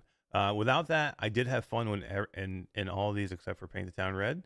And while it's flawed, I think HappyFunland is absolutely worth the play, and I think it's definitely probably the best game out of this group. I think it's super. It's so good. Like it's. Everything besides all that other stuff, and that all that other stuff is like, it's a little bit aggravating, but the story and the creepiness and the visual effects are really good too. Like it looks good. I didn't play it on PC, but it looks really good in the PlayStation VR 2 headset. Somebody was saying in the chat, was asking, how's the resolution look in PlayStation, because they had heard that it didn't look good, and that's not what I heard. You guys are saying it's amazing. So no, it looks good. There are some trace signs of reprojection if you look for it, but it's not very noticeable. They did a really good job with it. It was sharp, which I didn't play it till yesterday. It might have been bad on launch. I know the game's been patched. That's true. But no, man, it looked good to me. It looked great too. I thought it looked good. The visuals are fantastic. I think it's really good. And there's a ton of detail in everything. Like you go into a merchandise shop early on, and if you look at all the merch, like it's all like really well done. Nothing's like blurred out, like they just tried to like stick stuff in there and like not finish it off completely just to have filler. Everything was like detailed. Like I don't know. And there's got to be 50 different pieces of merchandise in the store, and it's all done really well. The visuals look great. Like this game you should play it. Like I said, you'll get by the annoying stuff and just play it for the cool atmosphere, the story, the funny stuff in there. You'll love it. Games like this make you kind of remember, right? Like how good VR games can look. Like we're so used to Quest ports these days that we kind of gloss over some of the shortcomings, right? We get used to it and we don't see that stuff anymore because we've seen it so much. We just kind of look past it. And then when you get in a game like this, where there are no low res textures, the skybox is beautiful and detailed. It makes you remember that it doesn't have to be like that. Like that VR games can look good. Yep. So there you have it. PCVR Game of the Month, March. The extremely terrible, apparently, HappyFunland. So congrats, and a big thanks once again to Perp Games for allowing us to play it. A couple people in the chat have said that there's actually, if Perp Games actually does have merch for it, T-shirts and stuff. That's cool. Oh, they do? Oh shit! I got to get online then. I'll definitely buy a shirt. It's a VR store, I guess. It's not a website. Oh, really? Yeah, I don't know what that means, but I'll have to ask my guy. Send me a shirt, Perp. I absolutely love this game. Yeah, give us shirts. We want shirts. We should be getting them for free. No, just kidding. Give them up. We actually did get the game for free, so thank you. That's true. That is true. What's the cost? What's the cost on this? I think it's $30. Let me verify that. And even at 30, I recommend it. Like, I know people saying that it's short, but not if you really stop and appreciate the art in it. Like when I go into the to the gift store, I'm looking at all the stuff on the shelves. When I'm walking down a tunnel, I'm stopping to look at all of the posters and things like that. Somebody said 25 on PC. I definitely like it better than 25. Yeah, I was going to say 30 sounds a little bit high to me, but 25 is definitely, remembering that 25 is at least the old 1995 as far as inflation wise. But yeah. That's true. Yeah. And it is 25 on PlayStation as well, but verified. So thank you, ladies and gents. Someone said that's a lot of games for PCVR. And like I said, there was that many more on Steam that looked like they could have been good. I just never heard of them. I didn't even know about them until I put the list together. So there might even be more. And then who was it? Let's see. Someone said, JS said, PSVR 2 users really that thirsty? LOL. Well, not really. Let's talk about PSVR 2 now as we move on.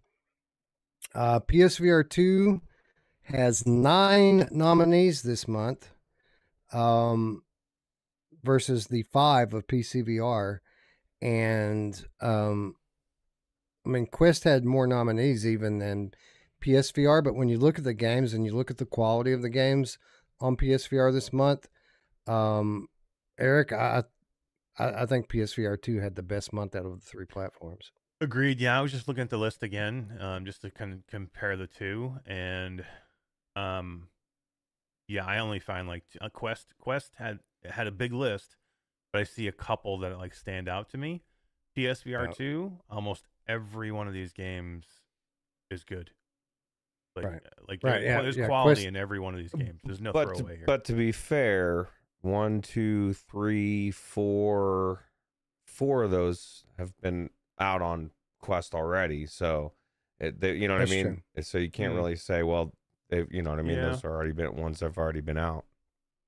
Yeah, I guess if you're only a PlayStation VR 2 player, that doesn't really concern you, I guess, because like you have no knowledge of the other ones anyway, I guess. So, yeah, I guess if you're both, and you're like, yeah, I've seen this already or I've played it already. But yeah, if you're only playing PlayStation VR 2, you're like, God damn, this is a good month. It is a good month, either way, right?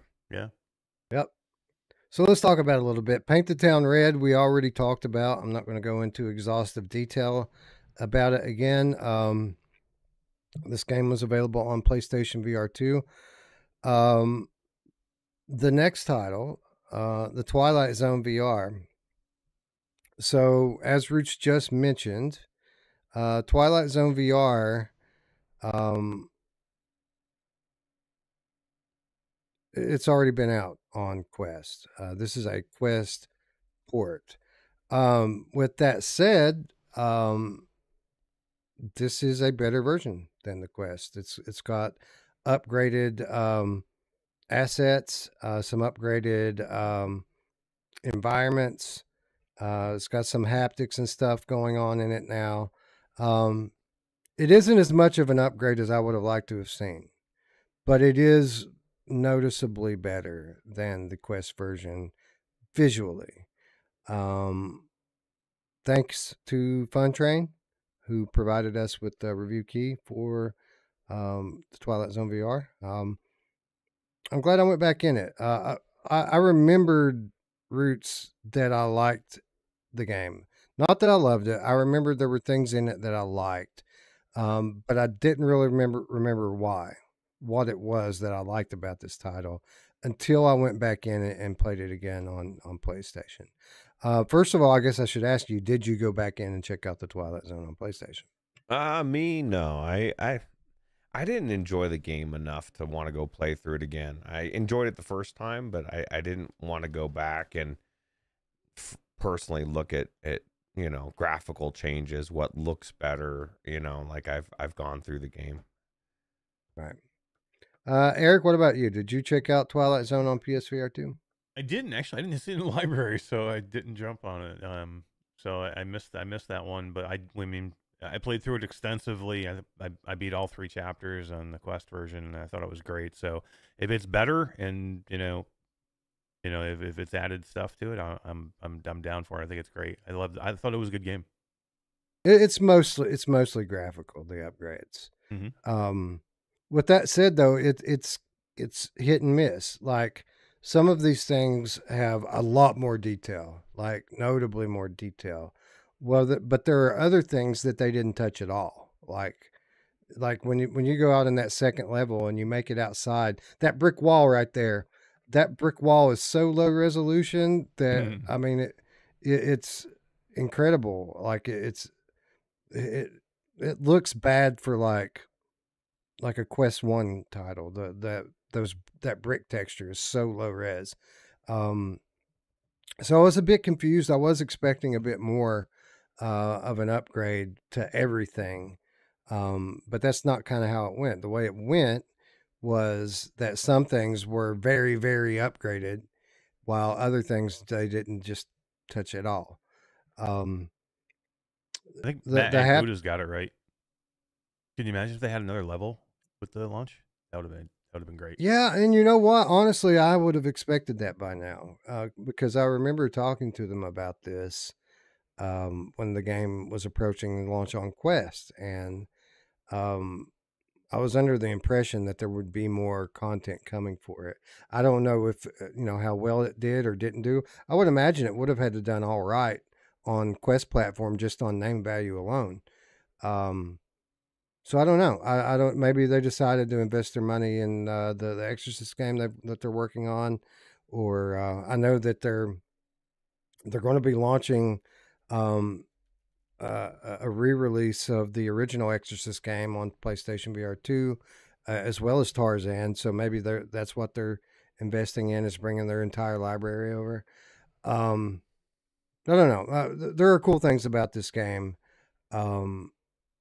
And I went back into it for this graphical upgrade, and it ended up reminding me again what it was that I liked about it. Like the first level, they do something with voice command that is really cool and unique, and I've never seen done in any other game. And I thought it was incredibly, it was a great idea. Like something I never thought of. It was interesting. I don't want to ruin it, so that's why I'm kind of talking around it here. People will see it when they get in and play it. And then the last level, my favorite level, we start out in the house, and the aliens come in to abduct you. And when you see the space ships come down in the sky and realize what's happening, it really gives you this eerie feeling. And then after that, like the escape the house section of the level is really cool, because things start to change when you turn your back to them, and it does that thing I really love when VR games get super surreal. So again, this game's kind of hit and miss. The gameplay isn't that great in it, but I think that if you haven't played it, the experience of playing through the episodes and the feeling of being in the Twilight Zone is worth kind of getting through the gameplay for. But if you already have this on Quest, it's definitely not a significant enough upgrade that I would recommend somebody buy it to play it again. Like if you already have it, you already played it, it's still very much the same game. Anyways, moving along, what do we have next on PSVR 2? Stilt. Again, I'm not going to rehash Stilt. We talked at length about it earlier. It's great. It's super sharp on PSVR 2. Very clear picture, and the haptics feel great. It's a really good first-person platformer in VR. And then we move along to Little Cities Bigger from In Dreams. Shout out to In Dreams for giving us review access to this. So this is the Little Cities game that we played before, Ruuts, but it is significantly different. First of all the DLC that came later on the Quest platform is included with this. But there's additional things too, like there's natural disasters that can occur now. There's actually little people on the street, like you can zoom in and watch your little people going about their lives, which is really cool.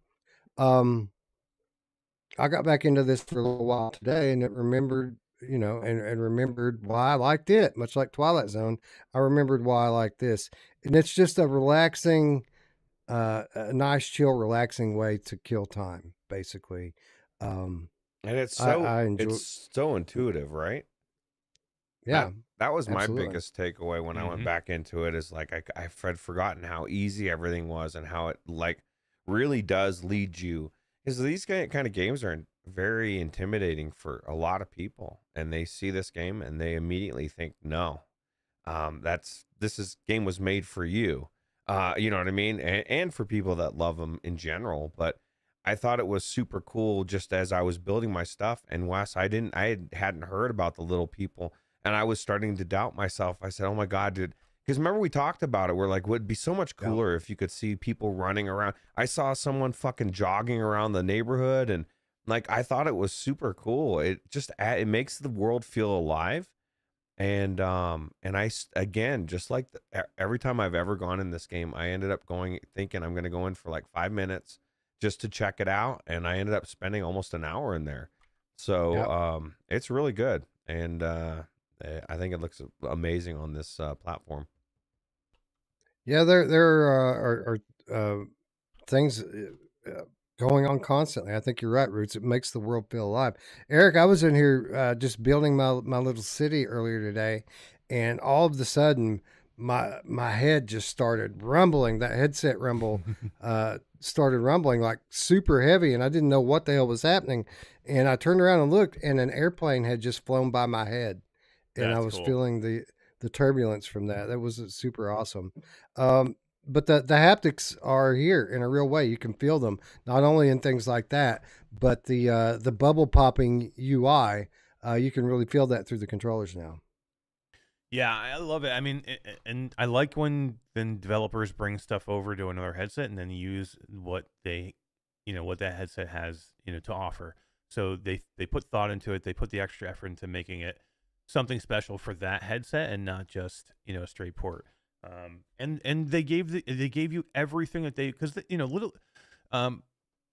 Purple Yonder and In Dreams have been working on this game for a long time. This game came out over a year ago now, I think over a year ago, or just about a year on Quest.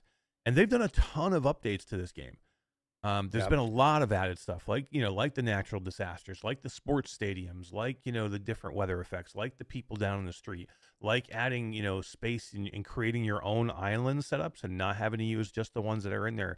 Those are things they all added afterwards. They're giving you all of that content now right up front, which is great. Which, if you're going to do a port and you're going to bring it to another platform, that's the way to do it. Give me everything that is available. Now this game is so deep and complete, and like you said, intuitive. It's really easy to play. All that stuff is here. They're using what's in the headset itself, which is great. The controls are really easy to grasp. I mean, this is a fun city builder that doesn't get frustrating. It doesn't make you want to pull your hair out. That doesn't get get overly complicated. It's just a lot of fun to build and watch and see what's going on, and it's a really good game, and they've done really well with this game, and I'm glad they moved it finally to the PlayStation so people can enjoy it. Yeah, this is what I'm talking about. Ruuts made the point when we were leading into this segment, well, maybe some of these games have already been on Quest before.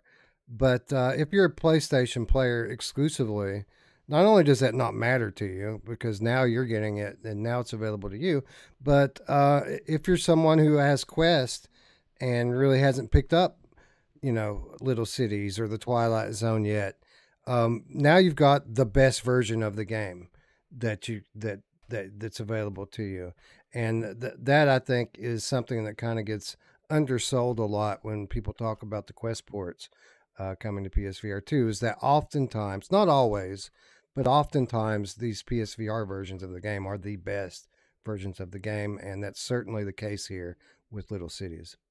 Yeah, absolutely. And somebody was saying something about how the trailers made the hands over the top, like the way you do things.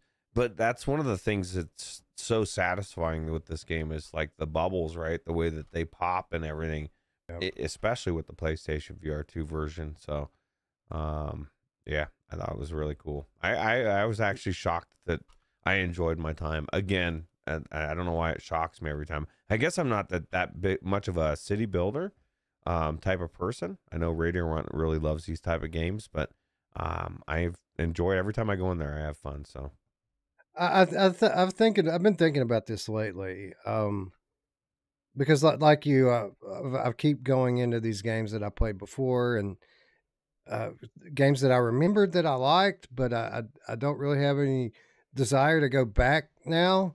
And then I get back in them and I have fun all over again. And I'm wondering why, because this happens a lot. And I think that the way we remember games is kind of like watching a flat trailer for a VR game, right? Like these flat trailers never quite get across what it feels like to play these games and to be in these worlds. And I think that sometimes when we think back on our experiences of in these games, we think back about them in that two-dimensional way, and they don't really quite seem as impressive in our memories as in like the experience. And when you get back into the headset, into the experience, when you have all the spatial audio and all the stuff going on around you and all of the different ways that you can interact, it's such an immersive feeling that I guess our minds really haven't been trained to remember things like that, or in that level of detail. But you're right. This is a game that I expected I would spend about 15 minutes in, and then I just kind of kept going with it just because it's so chill and so pleasing. It's polished. Like there's a lot of audio visual stimulation that rewards you for completing a block, completing an area of the island, and then growing it out and making it bigger. Things as menial as building a cell tower or a water tower. It's rewarding to see all those little happy things pop up when you lay it down finally. It's just super polished. And considering this came from a two-person team, I think it's quite impressive. And I think that a lot of people are going to be surprised if they ever take the time to get in and play it. I think this is a game that would benefit from having a free demo.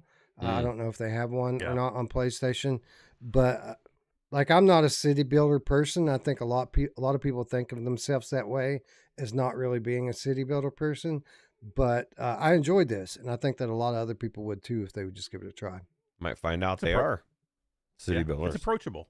Yeah, for sure. Where like City Skylines to me sometimes isn't approachable. This game's approachable for anybody. Like literally anybody can get in this game. It's so easy to do. You don't have to worry about like, drainage systems and sewer systems and how what way they run and if they back up and like, wind turbines and like, it's just much more. And you have to think about some things here, and there is strategy in how you do things. It's just it's more forgiving than some of the more serious city builders. What's funny though, when you're saying that it's polished, and we kind of take this for granted when a game is as polished as this is. Like I never thought about it. Like I'm trying to think for the last couple of minutes. I can't think of any jank. You know what I mean? That like there's no jank.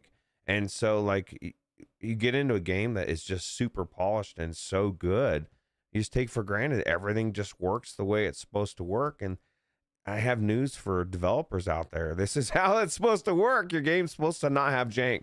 And I think it's amazing.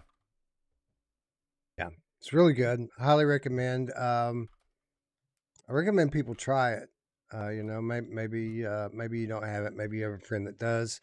Next time you're scrolling through your buddy's library, if you see little cities in there, just give it a minute. It doesn't take long for you to kind of get a feel for it and see what it's like to just chill. It's a very relaxing, low lift game that's enjoying to participate in. Yeah. Let me get the price. It's $25 as well. Again, God. Which includes all of the DLC that came to Quest, all included in for that one price. And I recommend it. A no-brainer at $25 without the DLC that and all the extra shit, right? It's definitely a no-brainer. Definitely. All right. Moving along. This next one, I'm not gonna lie, I did not want to play this next game. This looks like not my thing. cyubeVR came out this past month to PlayStation. This is a game that's been in development for over 7 years. This game was in development. And you look at it, I look at the flat version of it, the flat footage, and all I see is Minecraft. Like there's Minecraft. Not that Minecraft's bad, mind you. I'm not someone who plays a lot of Minecraft. Anyway, though, most people weren't paying this game any mind as it led up to launch. We knew it was coming. I didn't really know anybody that was looking forward to it. But then it came out, and one by one, the reviews started to come in about this game, and everyone absolutely loves this game. All the reviewers, everyone from the community, not just PSVR people, but like general VR reviewers like Gamertag VR, for example, absolutely love cyubeVR. And I got emails asking me if I wanted a key, and I ignored them, and then this past week I got a DM and the guy asking me if I wanted a key. And I knew Game of the Month was coming up, and I said, you know what? Let's give it a look. And Ruuts, this is still not my type of game, per se. But much like Little Cities, I got in this. I expected to get in it for just like maybe 10 minutes or whatever. But I enjoyed my time in this game. It is absolutely beautiful on PlayStation VR 2. Don't let these flat graphics fool you. When you get into the game with the real-time lighting and the day-night cycles, and again the brightness of the PSVR 2 OLED panel, this is a beautiful game. I would characterize this. It's not exactly Minecraft. It's very similar to Minecraft, but it's got its own twists and its own things that make it unique. But I would call this an exploration game, really at its heart. It's an exploration game that obviously you can build in. There is no survival mode. But I got in this thing, Ruuts, and it got dark. I was running around collecting recipes. They're kind of scattered out everywhere. It got dark. I fell in a hole that I couldn't get out of. And then I spent time kind of learning the game just to learn how to get out of the hole.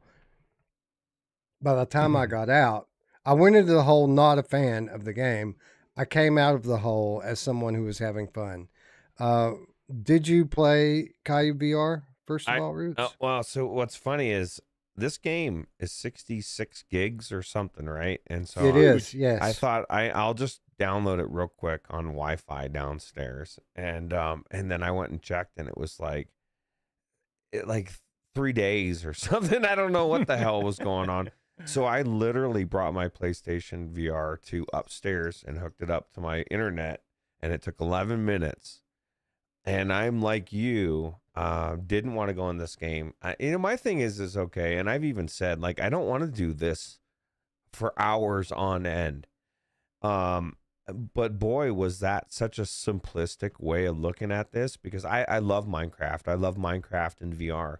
This isn't Minecraft in VR. This is like, okay, so they sought out to make Minecraft in VR, but then they made it look like 1,000 times better. The graphics look so cool, the trees, the lighting, everything, but it has a Minecraft feel to it. But it's like if you took Minecraft and you actually made it want to look good and not look, you wanted the look of Minecraft, but you didn't want that blocky look of everything, like the animals, just everything looks cool. The torch, did you know you have a torch in your inventory from get-go one, Wes? That's so bright.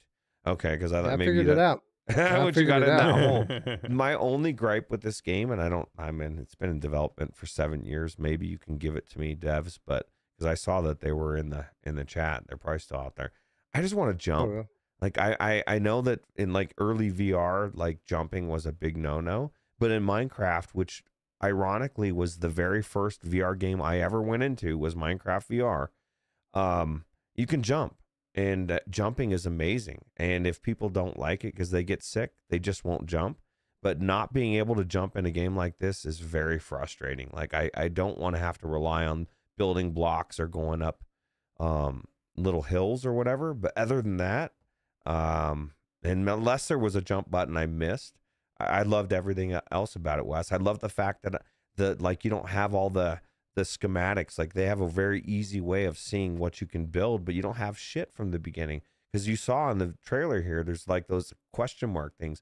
So you really are exploring, looking for things to be able to build and craft and make cool stuff. So very cool. So people, including the developer in the chat, correcting me on how I pronounce it, cyubeVR. I know it's pronounced CubeVR. I do know that, but I've heard so many times people talking about this. I know that it's a common topic of conversation on Without Parole, that I've just kind of gotten in a habit in my head of pronouncing it how it's spelled. And I don't even think about it anymore. Like I just call it that. I know it's wrong, but I don't care. It's cyubeVR because that's how it's spelled.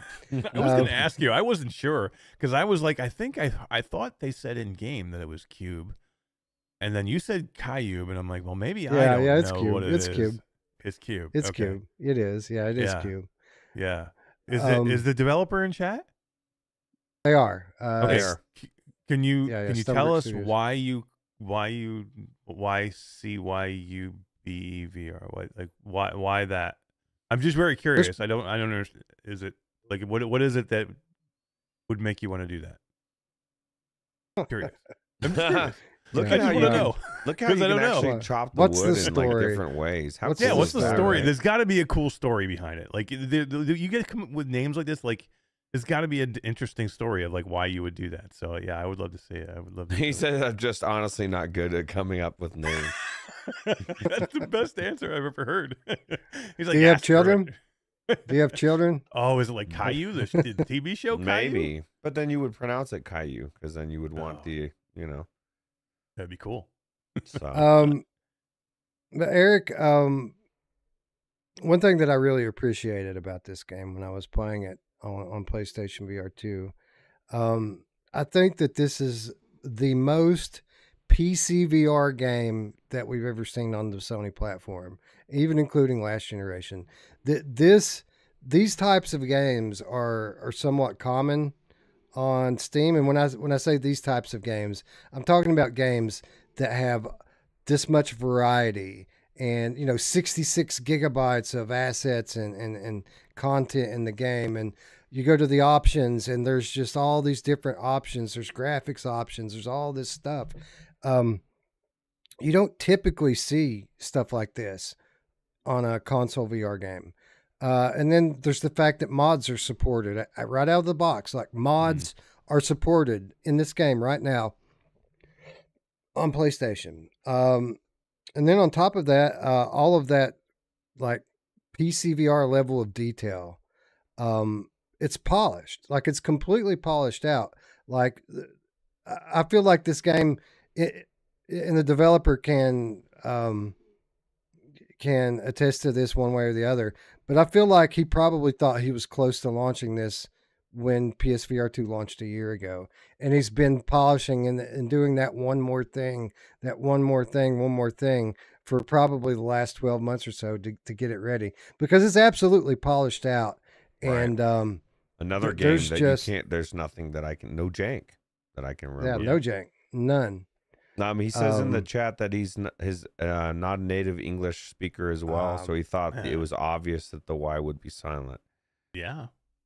Well, hey. Well, you just got it wrong. Okay. There you go. There you go. Thank you. I'm sorry. Go ahead, Eric. Yeah, I was just gonna say I think I think that this game by this developer is what Minecraft should look like. Like, right. This game is beautiful. Like, the lighting effects that you get in this game are absolutely gorgeous. Like, the graphics that you see in this game are like mind-blowing. Because it does change the day-night cycle. And then you get these shadows, as it's not just like drastic, you know what I mean? So you see the sun start to set, and like you get different colors, and as it progresses, it gets different. It changes as it goes, and you get these long shadows, and then you get these glows at nighttime that look amazing. And then you're running around and you see this huge like elk that's freaking beautiful, and like the rabbits, like the detail.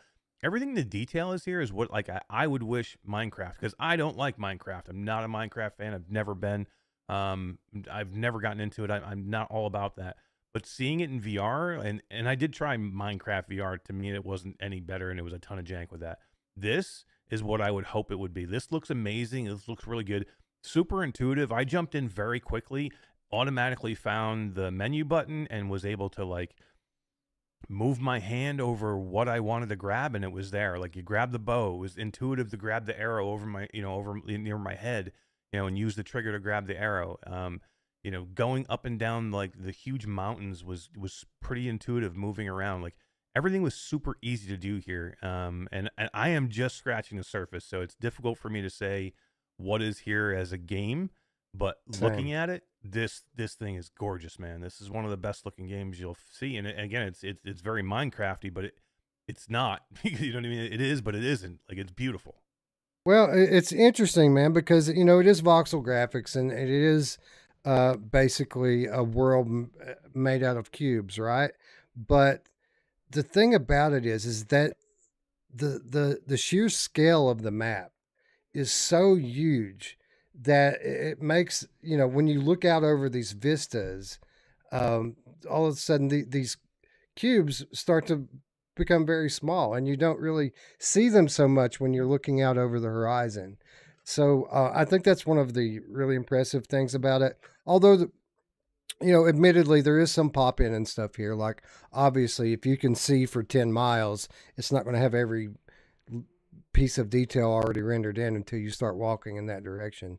But it's really quite beautiful. The lighting adds a lot to it, and the overall sharpness adds a lot as well. Ruuts, of course, on launch, this one guy that made this game, of course, he has dynamic foveated rendering working, and has this thing rendering out 8K textures. Damn.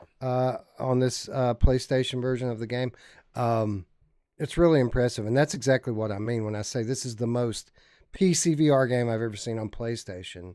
Like, this is the type of stuff that you only hear about from people that have these custom made rigs with all this horsepower behind it. But here it is working on PlayStation VR 2. Right, and like you said, the difference is he took 12 months or however long to fine tune this thing. He's been working on it since PC, and it just shows you what actually caring about your game. Like, think about this game. Think about this scenario. This dude, this gentleman, decides, you know what? I'm just gonna patch it. I'm just gonna release it, and I'll patch it a week later. like by that time, people aren't raving about it. Like, you know what I mean? Maybe people don't go into it. So I'm glad that he took all this time to make it to where it's so polished and looks so good on day one. And, you know, I hope it does super well. I can't see how it doesn't, because there's not anything like it in VR, specifically on PSVR 2. And I include PC. Yeah, Minecraft VR exists, but it's not this. And I wouldn't want it to be this. This is different. And like I said, this is more of a, it started with Minecraft inspiration, I can tell. But then it went above and beyond in every way. And this is way more VR than the Minecraft is. Like, even just the way everything looks is amazing. So yeah, this reminds me of another game that was out on PlayStation VR 1. I think it was called Exploration or something like that. It was the thing that all the Minecraft people played before Minecraft actually came to PlayStation. But this is like that to the nth degree. It's so much more refined and polished. It's incredible. And he is still working on the game. Cross-platform multiplayer is coming to this. So nice. At some point, we're going to be able to get in here and explore this vast terrain together. That's cool. Nice. But it's really good. Thanks to Stonebrick Studios for giving us a key to check it out. It's available right now on PC and PlayStation. $29.99 for this game. It's already got 567 ratings on the PlayStation Store. 4.5 stars out of 5. 4.6 out of 5. Everyone's loving it. And like I said, there's just so much game here. There's so many different crafting recipes and different elements to build with, and the terrain is just vast. There's so many caves to explore. To me, first and foremost, this is an exploration game, and you know me, Ruuts, I like to explore. Yeah, absolutely. And you can explore with your friends even better. And yeah, super cool. Super awesome. Thank you, Stonebrick Studios, for making me get in and play it, even though I didn't want to, because I actually had quite a good time in it. But with that said, we must move along to another game that came out this month, Akka Arrh, which came from Llamasoft, Jeff Minter, by way of Atari. It's actually an officially licensed Atari game, and a remake of an early 80s arcade machine prototype that never got released to the public. But Jeff Minter took that game. I've seen footage of that game, and it is a similar concept to what's going on here. But Jeff Minter took it and really made it his own here. As basically, Ruuts, what we have here is the first Llamasoft game that we've seen with this level of polish since Polybius. Like, we've seen a number of games since Polybius. All of them are good in their own ways. But none of them have had the level of polish on them like this one in Polybius. Like, this game is a super psychedelic trip. As you make your way through it and the game becomes more intense, it very much becomes audio-visual overload, where you're having to struggle to see past all of the stimulation that the game throws at you to actually zone in on the game, which is hiding behind all of that or inside it somewhere. It's a very unique feeling that I've only ever really had in just a handful of games, where you zone in and you react to things before you even know that you saw them, right? Yeah, it's absolutely, it's like controlling the uncontrollable, and I love these type of games. And you know, noticing a theme, actually, at least in the last 4 games. This is the 4th one of every one of them being super polished, and it's actually a really good feeling, because I feel like for so long it was the exact opposite. And then, don't get me wrong, there's still games that we go into where there's jank, but I want this to start being the norm.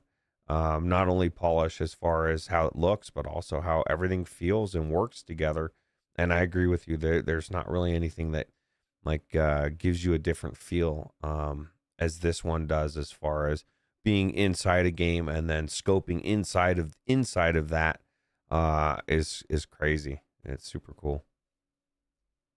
Eric, when I first played this game, I didn't really like it. I was just largely confused about what I was supposed to be doing, and the way these mentor games go. Like if you make a mistake in one level, you can still finish that level, but the setbacks from one level will carry into the next, and that carries into the next, and that carries into the next, which if you're not zoned in and on your game can lead to frustration. And that was very much my first experience with it. But I took a week off. I came back into it later and started all over. And this time it clicked. I understood what I was doing. I understood the concept of how to play the game and how to score. And, you know, on a very base level, of course, like all mentor games, there are different kind of levels to that you pick up on with experience. But ever since it clicked with me, since that second attempt, I absolutely love this game. And I have not finished all 50 levels of it yet. But I feel like this game has the potential to be on that Polybius level with me. What's your experience been with Akka Arrh? Same thing as you. I was super frustrated with this game. I love Jeff Minter. I love Lamasoft. I love Moose Life. I love Polybius. Was not my favorite of any of them. But I think, you know, it does get better once you understand it. I don't think I have as much time in it as you, so I'm still in that frustration level of just not even frustration, just not getting it yet. Like I'm not feeling it yet. Like I kind of know what I'm doing now. I kind of understand it. I've been through, you know, probably about an hour of it. And maybe I just need to put it, like I said, put it down and then come back to it again.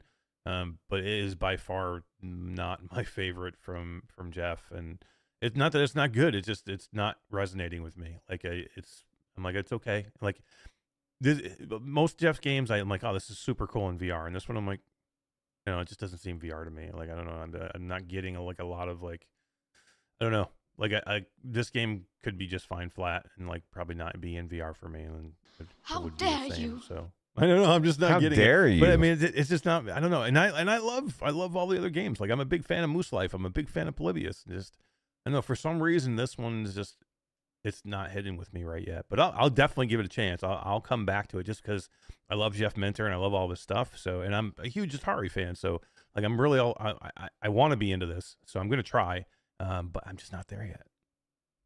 Yep. Yeah. It sounds to me like you're where I was with it.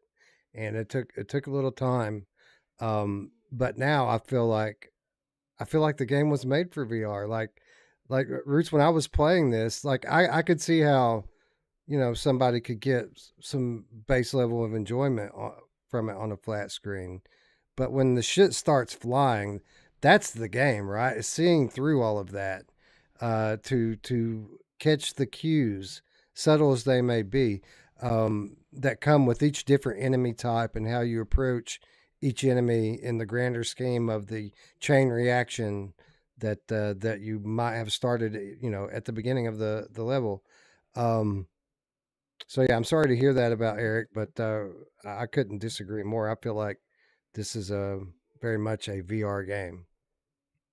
Yeah, and I'll come back to it. I will. I'll come back to it, and I'm hopeful I have that same experience that you did, where you're just like, yep, it clicks with me. Because, you know, I mean, I do see the appeal here of the gameplay. So I just hope that there's, you know, when I do come back to it, I have that aha moment. It probably, and because I like a lot of the other ones, it probably will. I'm just not there yet, because I think I'm just still early yet. Like I'm probably where you were the first time you played it, because I just played it for the first time tonight, literally, because I didn't get a chance to play it. I was away when the game launched, and then things got busy.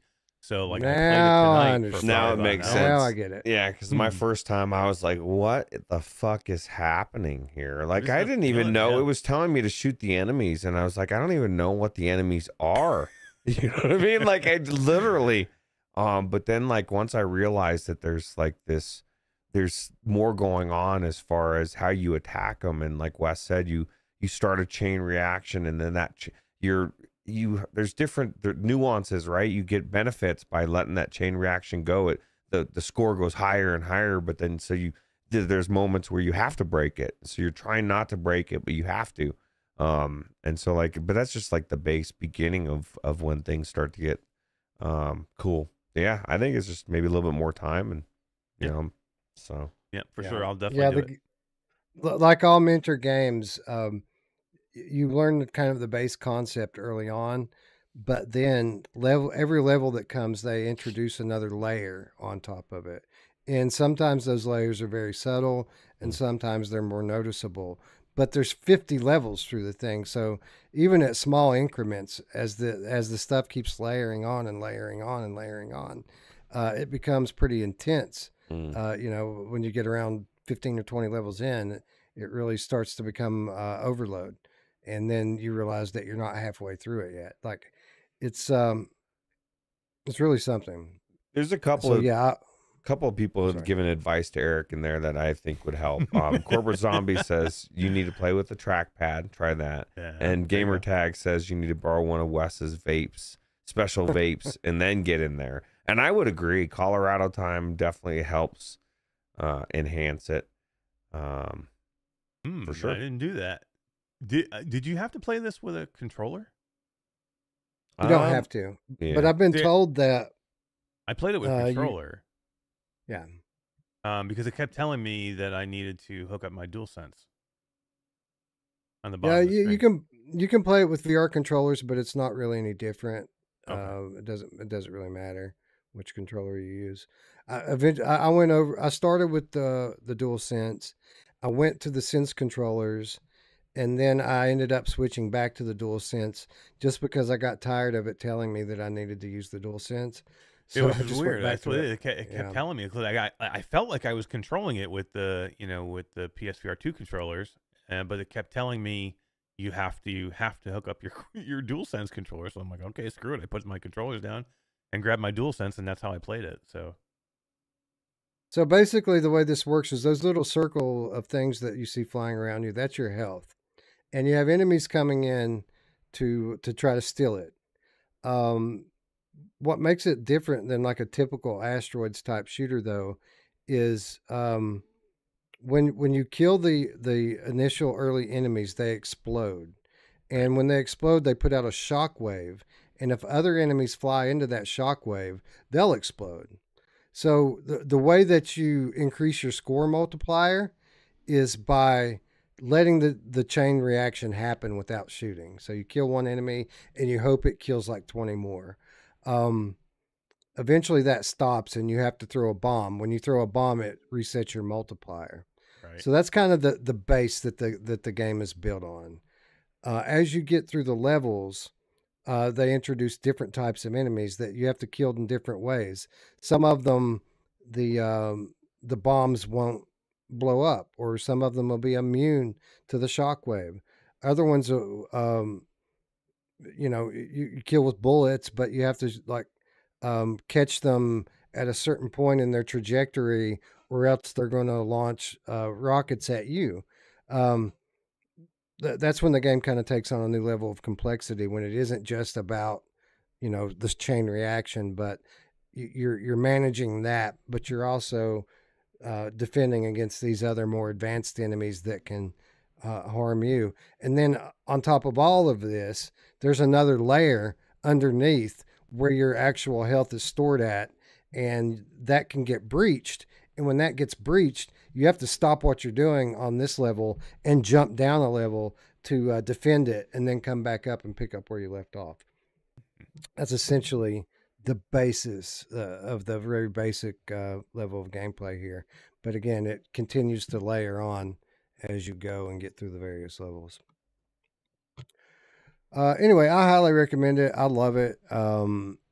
It's the most Jeff Minter game since Polybius. And if you're a fan of these styles of games, while you might not love it the first time you play it, you probably will the second time. And moving along to HappyFunland. We already talked about HappyFunland So I'm not going to go into great detail about that one again. I think we said plenty about this game during the PCVR segment. Not the best gameplay in the world, but one of the coolest environments and one of the coolest experiences I've had in VR in a very long time. Loved HappyFunland. Moving on to OVRDARK. So this was a game that we covered a few weeks ago on Strangers in the Night. We did a real-time review, and I played through almost half of the game live there on the stream, but it hooked me. I ended up going back in the very next day and finishing out the game, and I thought this was a great horror game. This was a really, really good horror game. Eric, even though it's coming from a first-time VR dev, a relatively small indie studio, there was a lot about this game that was almost on AAA level, right? I love this game. I think it's really, really good, and I haven't even finished it yet. Like you've made it all the way back through. I haven't had a chance to yet, and I loved almost everything I played about this game. Like there's not many games that I get into where I'm like, I'm okay that I don't have a weapon here, and while maybe I wish there was maybe some like quick time events or something like that here, I am okay that I don't have a gun with unlimited ammo or a huge arsenal to protect me, because I think what the fear of this game is that you have no protection. Like you right. have to escape, you have to run away, and that's what gives you that intensity. And the atmosphere here is super cool, man. It's like a cool mix between Resident Evil and a little bit of Silent Hill, and like the psychological stuff here. I think it's a great game by a small studio, and that looks beautiful. It's really good. Yeah, it's really good. And I played this demo a while back on Steam, and it was a little bit janky. Now, of course, I overlooked that because this is my type of game. But Ruuts, I didn't have the highest expectations for this. I thought this was going to be a game that I liked, that most other people probably wouldn't. Pleasantly surprised that this is a game, obviously, that was developed for PSVR first. And we know that because we're still waiting on the Steam version, which is coming very soon. But Ruuts, I mean, excellent story here, excellent production. Puzzles, I mean, the puzzles are okay. Like they're good enough. The good thing is that there aren't a lot of them. It's just a handful of puzzles here. This is a classic Resident Evil style escape the mansion before it's too late, and the story unfolds in the process. And there's not a whole lot about this game that I don't like. Yeah, it's a horror game, and it's not a puzzle game, right? It's telling a story. And my biggest gripe with horror games in general, but especially in VR, is most of them aren't scary. And that's not the case with this one. If it can scare Wes, it's pretty fucking scary. So it does everything it's supposed to do, and it does it very well, right? Like even the puzzles, like you said, they're not the best, but they're not horrible, and there's not many of them, and it's not about them. That's just probably more gameplay that they added in there. So yeah, I think they nailed it with this one. And I can't wait to check it on Steam. I with all the other things, I never did go back into this one. I kind of blame the fact that I got a black screen. This is one thing, a gripe, like I shouldn't have to think, ooh, I need to go on to 120 hertz and turn it off. Like that's a loss to me. Because I don't know if I'll ever go back into the PlayStation version of this one. Now I might just wait for the Steam version now that I know that's coming. Yeah. So fair enough. TB wants to know OVRDARK or Propagation Paradise Hotel. Eric, there you go. I already answered. I couldn't help myself. I had to answer already in chat. So I like Propagation a lot more than Eric does. With that said, I think OVRDARK's a better game than Propagation. I really do. Propagation's more of an action shooter game. While this is a legitimately scary survival horror game. On top of that, the story's pretty solid if you pick up the clues. Like the story isn't overt, you do have to look for it. But if you pick up the clues, then you kind of understand the backstory, which makes things extra creepy as you progress through the latter half of the game. Eric, obviously the visuals are impressive here. I was equally as impressed, if not more so, with the sound design. The sound design is always what sets a horror game apart from the pack. Like a lot of these games have a similar looking visuals, even if maybe not all look this good, but a lot of them look like this. What makes the environment really believable and the tension palpable in VR is good sound design, and I feel like they really nailed that with this game. Yeah, 100%. With these types of games, especially one like this, where there is no like, there's no guns, there's no melee. They're like, you don't have any. It's a hide and seek game. So a game like this and a horror game, if you don't have all the components working together, it doesn't work. So without the audio here, it's nowhere near as scary or as intense or as keep you on the edge of your seat. I mean, the immersion part of this is the visuals, yes, but the sound will immerse you sometimes more than anything else. Like, there's some, audio cues in here. There's whispers. There's different sounds that like ticking clocks and, scraping marble across the floor when you're moving things. That just, everything sounds really, really good. And the visuals are great, and there are a couple of minor miscues on the video on the visuals. There are no miscues whatsoever that I heard on the audio at all. Like, it was great, like every part of it. Like, I don't remember like a lot of music or anything like that. Like, I don't remember there not being music, but I don't remember there being music. But if that makes sense. So there weren't songs per se for most of it, right?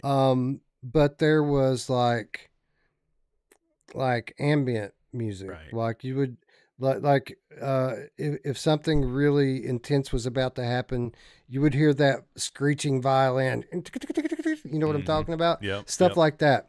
Again, the soundtrack to the thing is like from a classic horror movie type soundtrack. Those type of they're almost sound effects, even though they're being done with musical instruments, which again is just awesome. It helps to build the tension, and really it's what makes the scares work.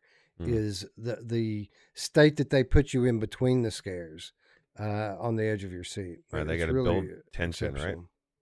Yeah, absolutely, definitely.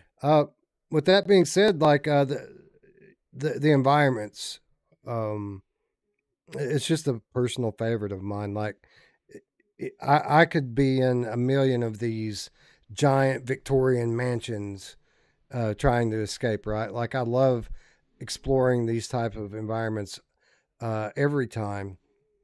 And this one, while it's not huge, it is big. This is a pretty big mansion. It seems pretty small at first, but as you go on and progress and find keys and other things, you keep unlocking new areas of the mansion, so that by the time you get to the end of it, this is pretty sizable. You know what I would say this is, Eric? This is like a level of a Resident Evil game. Resident Evil, you start playing it, and when you're getting to the end of the first level, you feel like you're about to beat the game, and then you realize after that there's 3 more of those. There's only one of those here, but it very much feels like that, right? This feels like the first level of a Resident Evil game. 100%. There's a lot of Resident Evil here. Like you'll get that vibe, you'll get the feel, but I don't know, for some reason the Resident Evil, like, the way propagation steals on Resident Evil bothers me. It doesn't in this game. I don't know what the difference is. I can't put my finger on it, but whatever it is here, it just doesn't bother me. Yeah, because it feels. I think because it feels more natural, and it feels like it's more like, I don't know. It just feels better to me for some reason. But it's super intense, and the map is large. And you open it up like Wes said, so it's like you feel like you're confined in the beginning, but as you start to open things up, and then it gets bigger and bigger and bigger and bigger, And then to the point where you have to backtrack a few times, and I've gotten lost in this map a couple of times. So it's quite large. Yeah. You know who loves it when it's quite large? My mom. She really does. Shin Miaozo says Stilt is my game of the year so far. So much better than it looks on videos. Not that it doesn't look good in the videos, but yeah, it's even better than that. That's a fun game. I probably should play it more. Like, I only went into it a couple of times. And there's a lot of game there. It's definitely good. Game of the year, probably not. But to each their own, right? Like, everyone has different things that they like. I like horror games. I like adventure games. I like action sci-fi. And Radio Runt loves Demio battles.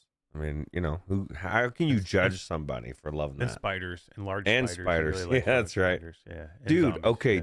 One of the things that I went into recently on UEVR mod was Grounded. And I was like, and it's like the coolest fucking survival game I've ever played, which is like multiplayer, right? 4-player. But I ran around a corner and there's this huge spider there, and I was so scared. I think we should all go into that game and check it out sometime. But that's a little side thing. But I don't know if you've ever checked that out. It was really cool. No, but I'm down to try it. Yeah, I think you'd like it. It's cool. So, CubeVR, Akka Arrh, HappyFunland, OVRDARK, Stilt, Little Cities, Twilight Zone, Paint the Town Red. A difficult choice for PSVR 2, but not so fast. A difficult choice becomes even more difficult because March was the month that Genotype made its way to PlayStation VR 2. This game launched with a few problems. Not unsurprisingly, before we kill them, Ruuts, for launching with a few problems, it wasn't their fault. Legitimately, it wasn't their fault. This game was originally scheduled for March. They realized there was a few things they needed to polish out. They postponed their release until April, and then PlayStation just launched it in March anyway. So it came out, and it wasn't optimized when it launched. With that said, just a few days ago, it finally got the patch that it would have had pre-launch. Version 1.5 came out just a couple of days ago, and I got in and checked it out. And I got to say, man, it's absolutely beautiful, running with dynamic foveated rendering at a native 120 frames per second now. Damn. Upgraded visuals from the version that we played before, upgraded enemy AI, a fully polished out progression system now. They've updated everything since we played this game before, Ruuts, and we loved it before on Quest. It's really great now on PlayStation VR 2. Did you get a chance to check out Genotype on PlayStation VR 2? I went into Genotype in PC because it was in between.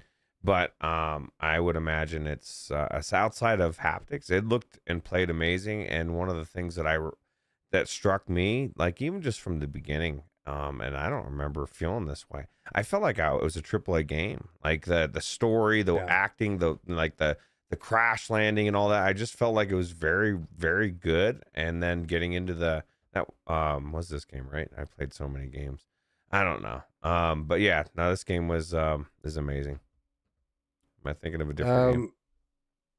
This feels like a classic traditional game to me, but made for VR, right? Like these type of games we used to see a lot in the old, PS2, PS3 era. And then, like everything, it got overdone, and then people kind of moved away from it. But we don't have a whole lot of this sort of thing in VR, Eric.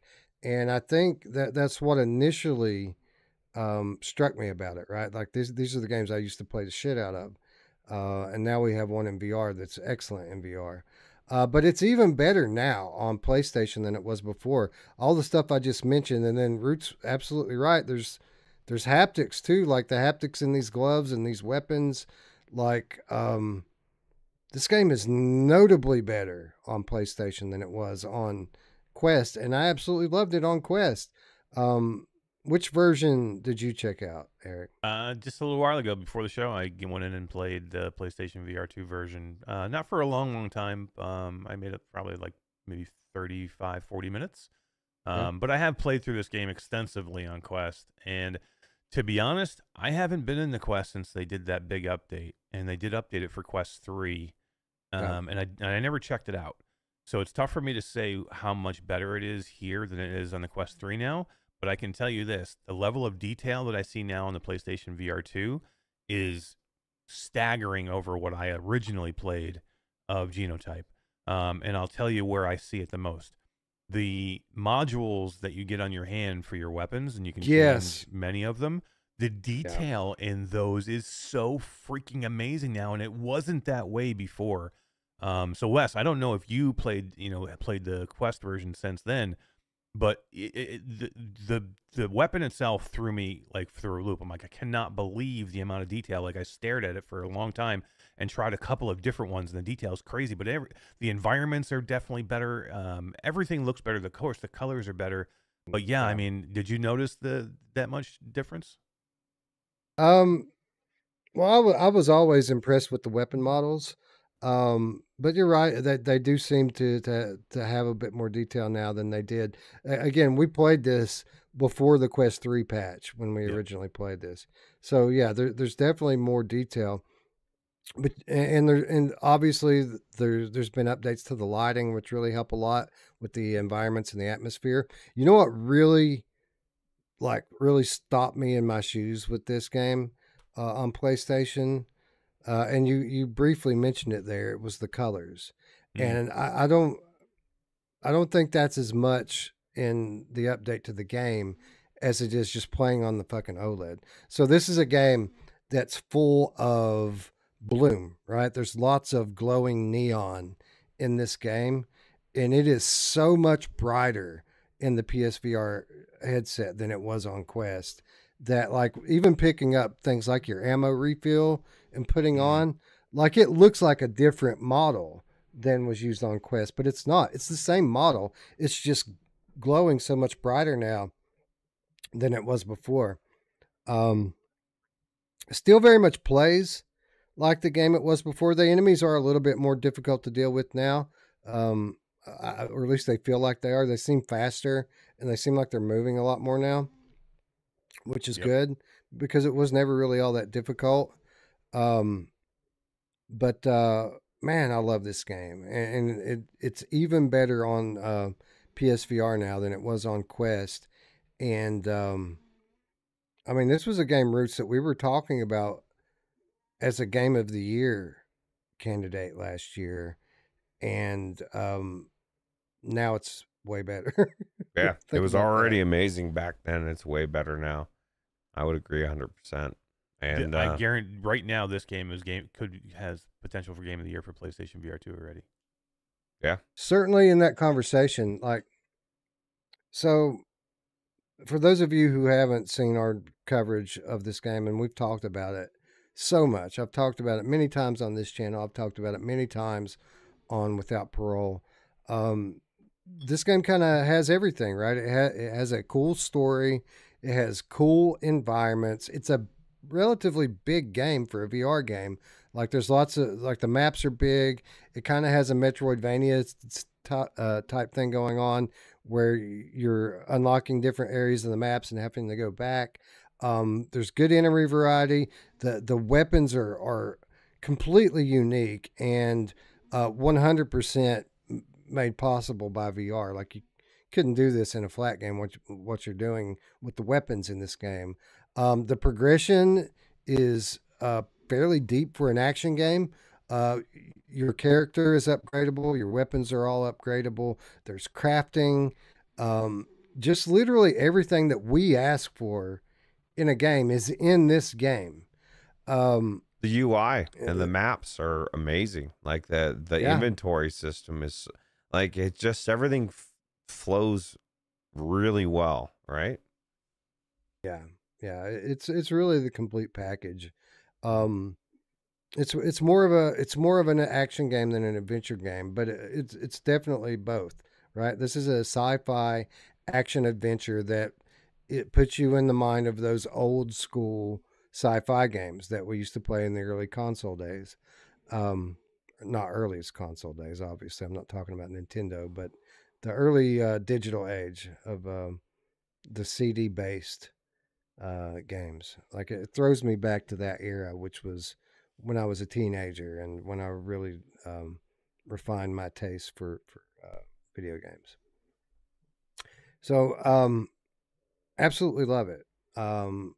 It's a tremendous game, and I recommend it to everyone. I think it's at $27.49 or something like that. Let me Is that on sale? For I think that's just the price. Hold on. It's worth it, whatever it is. Yeah, $100. Sure. Get two of them. Yeah. Now this is a $40 game in my opinion in terms of like what the price it should be. This should be a $40 game. It's that level of quality, and there's enough game here. Yeah, $27.49 is the price for this. What how long is the game? Roland is asking, and somebody else was asking something. I was just thinking. I haven't finished it, but I've got like 6 or 8 hours in it, and I feel like I've got a lot to go in it. So I don't know, I'd say 10 or 12 hours probably. Yeah, I think I remember the developer saying when we started talking about it that this probably, depending on how you play, between like 8 and 12 hours. So, you know, for me, like, and Wes, I really like to try and find as much as we can. Like, I'm trying to find as much ammo as I can. I want to find every little piece. I'm going to get every little recording that you can get so I can hear what the story is. I'm going to look for all those things. So I got patience for that, man. Yeah, right. Who has time for that? But I like it. I mean, and especially with a cool sci-fi story like this, the backstory here, the story here is almost as great as the gameplay. The gameplay is special here because of the way the difference in the weapons and the way the things done in the enemies. But I mean, the story here is really good too. Even just the way that you get your ammo and everything interacts with your left hand, and like even the recordings, right? You slap that fucker on your hand and push play and go. It's just very intuitive, super cool. And yeah, I don't think that there's anything negative I could say about this game. Like I like everything about it. I actually, can you jump? I think you can jump in it, right? I can't remember. I think you should jump in every game. I don't think you can in this one. You can't, but you get that little that little hook augment for your glove that allows you to shrink yourself down and shoot yourself. That is awesome too. Yeah. You got to shrink down to like cockroach size and shoot yourself in little gaps and holes. Yeah, I think that maybe that supersedes jumping. You know who loves when you shoot yourself in gaps in their holes? My mom! Oh, yeah, she does. She likes to shot hard. So, yeah, this is a must-known title. I recommend that any fan of action shooter should pick this game up, no matter what platform that you're playing on. You definitely need to own this game. With that said, John, we find ourselves a bit of a pickle here when it comes to PSVR Game of the Month because, well, I mean, we had HappyFunland, which is an exceptional experience and one of my favorite things that I've done in VR this year. Like, I'm really enjoying HappyFunland a lot. And then we have OVRDARK, which is probably a better horror game than HappyFunland is. And then there's Genotype, which is kind of the total package, right? That's it's just super fun and really kind of ticks off all the boxes. So the way I look at this is OVRDARK might be the favorite thing that I played this month. But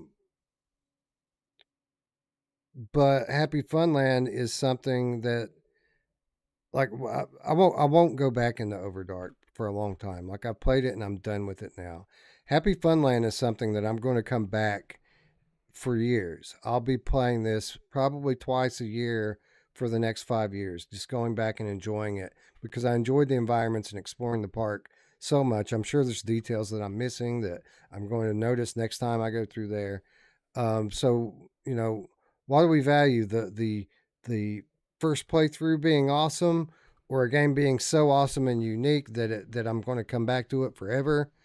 And then on top of that debate, we have Genotype, which is probably the best game out of the three of them, and maybe one of the best games that have come out on PlayStation VR 2 in general. Those are the three for me. I know CubeVR is very popular in the community. It was good. It's not on the level of these games for me. Little Cities, also very good. Stilt, also very good. Ruuts, what do you think? What's your thought process here when it comes to PSVR game of the month? Well, once I exclude Paint the Town Red, then it makes it a little bit easier. I kind of have the same, well, not the same dilemma, you know, because I didn't go into OVRDARK, and I'm not a big horror person. But my biggest thing is, like, I couldn't, even though HappyFunland is as amazing as I love the experience and as many times as you can go back and enjoy it, like the jank of the melee, the fact that I like dreaded the robots coming around the corner, I'd hear their voices and I'm like, oh, I got to do this again. I couldn't give it game of the month for that. I really love it, but I couldn't give it game of the month. So for me, it's an easy decision. I think Genotype has everything, has in the polish as on top of it. And it's just an overall complete package. So much so that we were saying that we considered game of the year last year before they fixed all and fine-tuned everything and updated the AI and the gun update. And I just think Genotype's the game of the month for me. What are you thinking, Eric? Do you have a favorite, or are you like me? Where it's just like I love all these games. Yeah, I mean, for me, it's definitely the three. Like, I'm with you on HappyFunland, OVRDARK, Genotype. Like, I'm right there. Like, I love OVRDARK. I think it's really good. Like, it's one of the better horror games I've played in a while. It's a complete package. HappyFunland is great, but there is definitely issues that I don't like about the game that I just wish they would have fixed. Like literally, I wish they would have called us. Just call us. Just call somebody. Right. Like a couple of things, man, and your game could be like awesome. But they're not, and there are some issues, like Ruth says, and I can't like overlook them. So I think I would drop HappyFunland down, and I would go OVRDARK or Genotype, and I think I would vote Genotype the winner, OVRDARK runner up. So, yeah, because Red Boy. I was gonna say OVRDARK. Everybody, you guys all said, everybody's said. I mean, that's the whole of my thing too. Is like everybody's raved about OVRDARK too. So I do need to get into that PC version. You do. It's really good. You like it. Red Boy in the chat asks, "Is Genotype better than Hubris?" Yeah, I think it is. I think there's close. A lot more. Like Hubris is really good and very polished. For what it is, like the visuals and audio in it, like, are really what sets it up. The story's really cool. But this game, there's much more game here in terms of how long the game is, and there's much more depth to the game here. Like the progression in Hubris, while it's there, it's fairly basic progression. There's a lot more progression in this game than there is in Hubris. This feels like a more old school game put into VR, right? And it's like, it's just fun. I love Hubris, and we're credited in Hubris, like they're a client, but as good as it was, I think Genotype's a better game overall. Definitely, I'd have to think about it, but that's a tough choice. But I think there's a good argument for Genotype for sure. So yeah, I think I'm compelled by honor here to vote for Genotype just because it's so good. But I don't like walking away from these other games. I think maybe a runner up is in order here. I agree. So that we can kind of carry OVRDARK along with us and we can kind of come back to this conversation later after we finish Genotype and revisit it. And then, of course, HappyFunland, it'll I'm sure get nominated for a number of other awards as well. It doesn't have to be Game of the Year to be like Horror Game of the Year, or win the Graphics and Sound Award, or I mean, we have all kinds of different categories and nominations we can nominate that one for. A category that the game is so good that you'll put up with all sorts of jank. You know what I mean? Because like literally, I can't tell you how many times I was like, okay, I can't deal with these robots anymore, and then I would go for like another hour. I'm like, fuck, man, I really enjoyed everything else so much that I just wanted to keep playing. So that is a testament to how good the game, what is good of it was, how good it was. Yeah. So yeah, I think that's what I vote we do. Well, Genotype's the game of the month. And then OVRDARK is the runner-up. Right? Yep. I like it. All right. I did poll the chat and asked them, out of the three, what should be the game of the month. Genotype, the overwhelming majority of the people voted for, 59% for Genotype. Surprisingly, HappyFunland coming in second place at 29%, and OVRDARK trailing at 17%. That's not so surprising, Wes, because people value your opinion, and you really loved. Like, I really loved it. I did. Like, but it's like that you put it up there with something not like as good as what's it called? Yeah, now it's blown. Colorado Times blown it out of my head. What's that PlayStation game that you go back and play once every Halloween? And Here They Lie. Yeah, Here They Lie. And like I said, there were multiple things in that in what I played yesterday reminded me of Here They Lie. Like, there were multiple times I thought, man, this is kind of like Here They Lie. Yeah, it's a very unique experience, and I think that's part of why I love it so much, is because what else is in VR is like that? Nothing. Like, what else do we have that's like HappyFunland? Nothing. It's so unique and so original. And how many times have we talked about, hey man, Rush of Blood's great. I wish I could get off the roller coaster and walk through the park.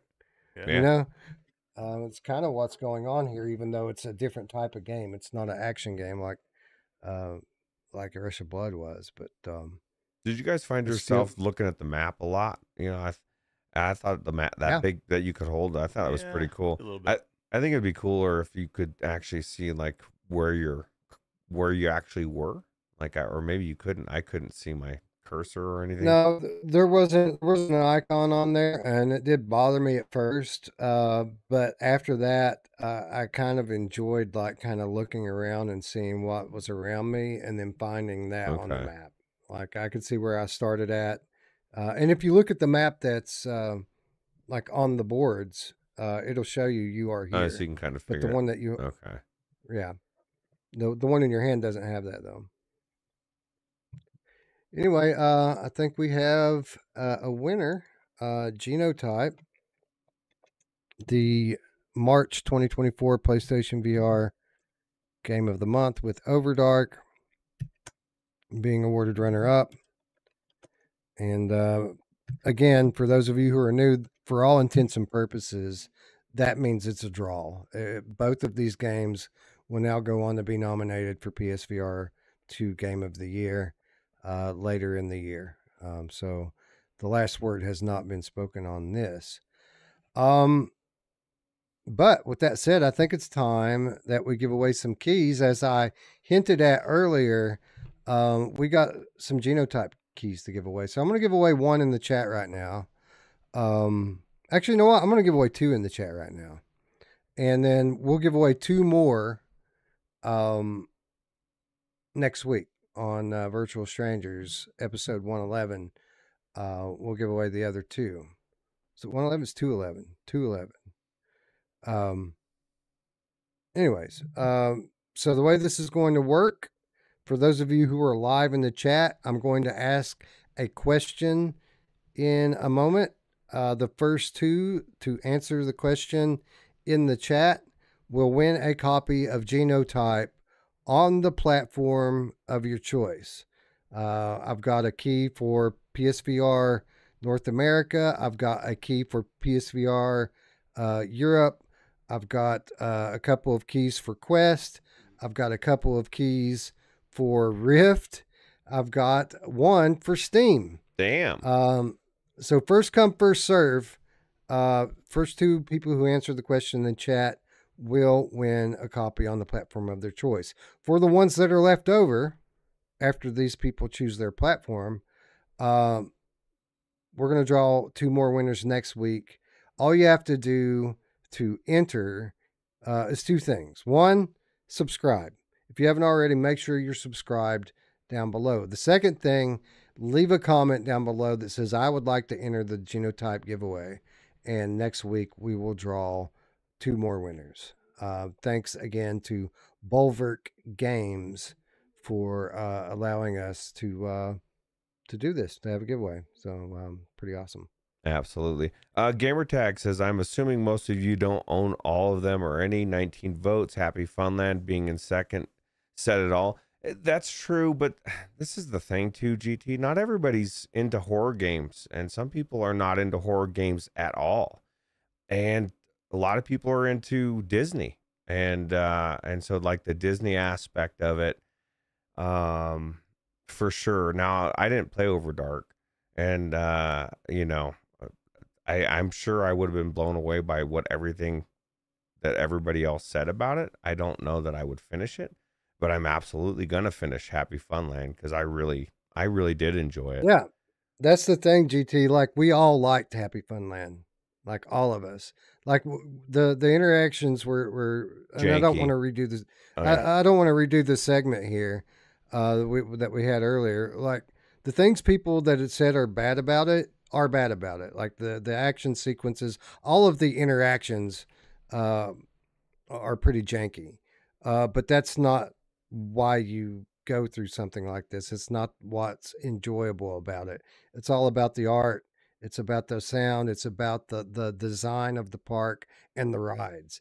Like, all of that's worth getting through that jank to experience, in our opinion. Of course, everyone has their own opinion. Anyways, first two to answer this question in the chat will win a copy of Genotype on the platform of their choice. First come, first serve. And it's the first person who answers on my screen, ladies and gents. It's going to say that you answered first on your screen. But my screen is the official one. So whichever one comes up first on my chat is the winner. The question is this: name another VR game that was developed by OVRDARK Games. They developed Genotype. They also developed a couple other VR games. First two to name them, one of them will win a copy of Genotype.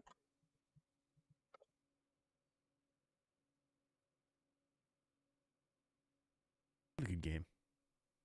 And you get it for free right now.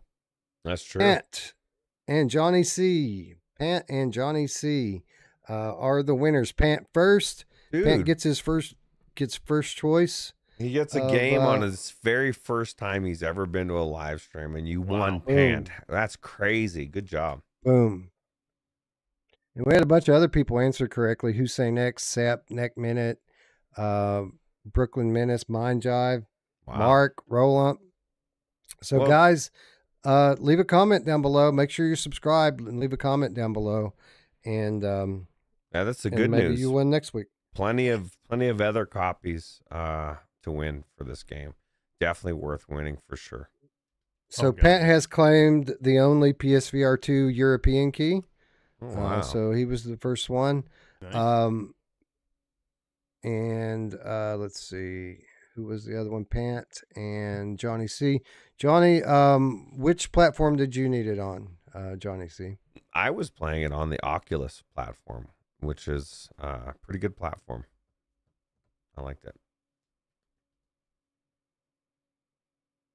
Stonebrick Studios says if you also want to have some CubeVR keys to give away at some point, just let me know.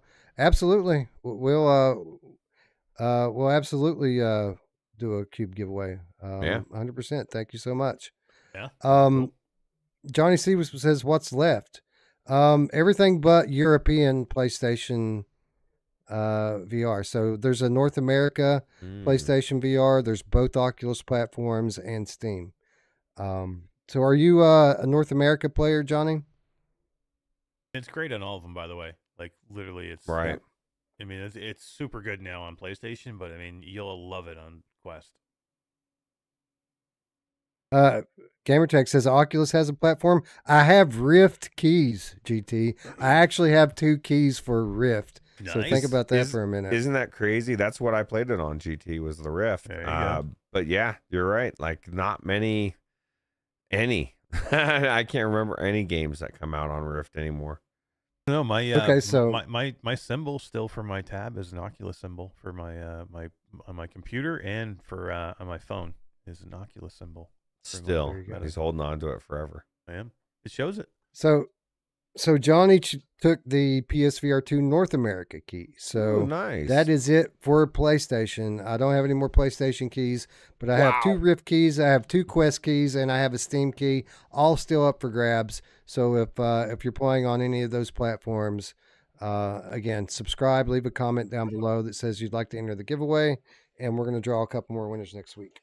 And stay tuned because CubeVR is going to be giving us some keys soon to give away as well. So yeah, that's absolutely awesome. Thank you, by the way, for everything, Stonebrick. Absolutely. Thanks for hanging out. Oh, by the way, winners, the way that you claim your prize is hit me up either on Discord or Twitter. I'm at Lethal Weasel VR on Twitter, and there's a link down below to join us on in our Discord community. You'll see me in there. Just throw me a DM and claim your prize. You need to come there anyway for the police chases, all the craziness. A couple of people said that they're just going to buy it. You should just buy it. I think if anything, that's the moral of the story here. This is a game. This game should be $40. It's $27.49. You should just buy it anyway. So please do. Mm-hmm. Anyway, I'm going to pick up the pace here a little bit as we move into MetaQuest. 10 games nominated for MetaQuest. A few of them, though, we haven't played, and nor do I care to play. Although I will, well, quickly, Shades of Gray Matter says, I love the generosity of VR developers providing keys for stuff like this. Absolutely.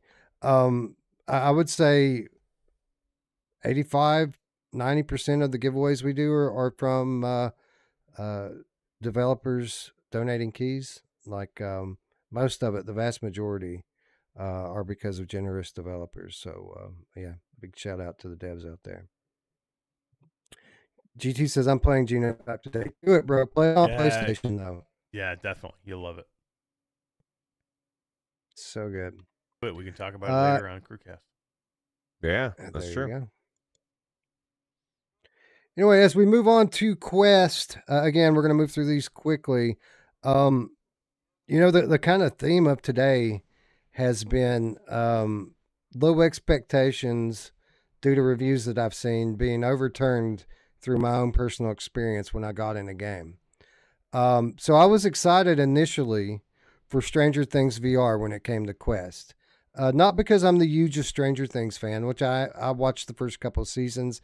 I liked it. I thought it was pretty good. I do like horror games, though. And when I saw that this was coming out from Tender Claws, I was pretty excited for it. But then it came out, and everyone whose reviews that I would have watched pretty much said that this was a janky mess and it wasn't worth my time. So I never went in and played it.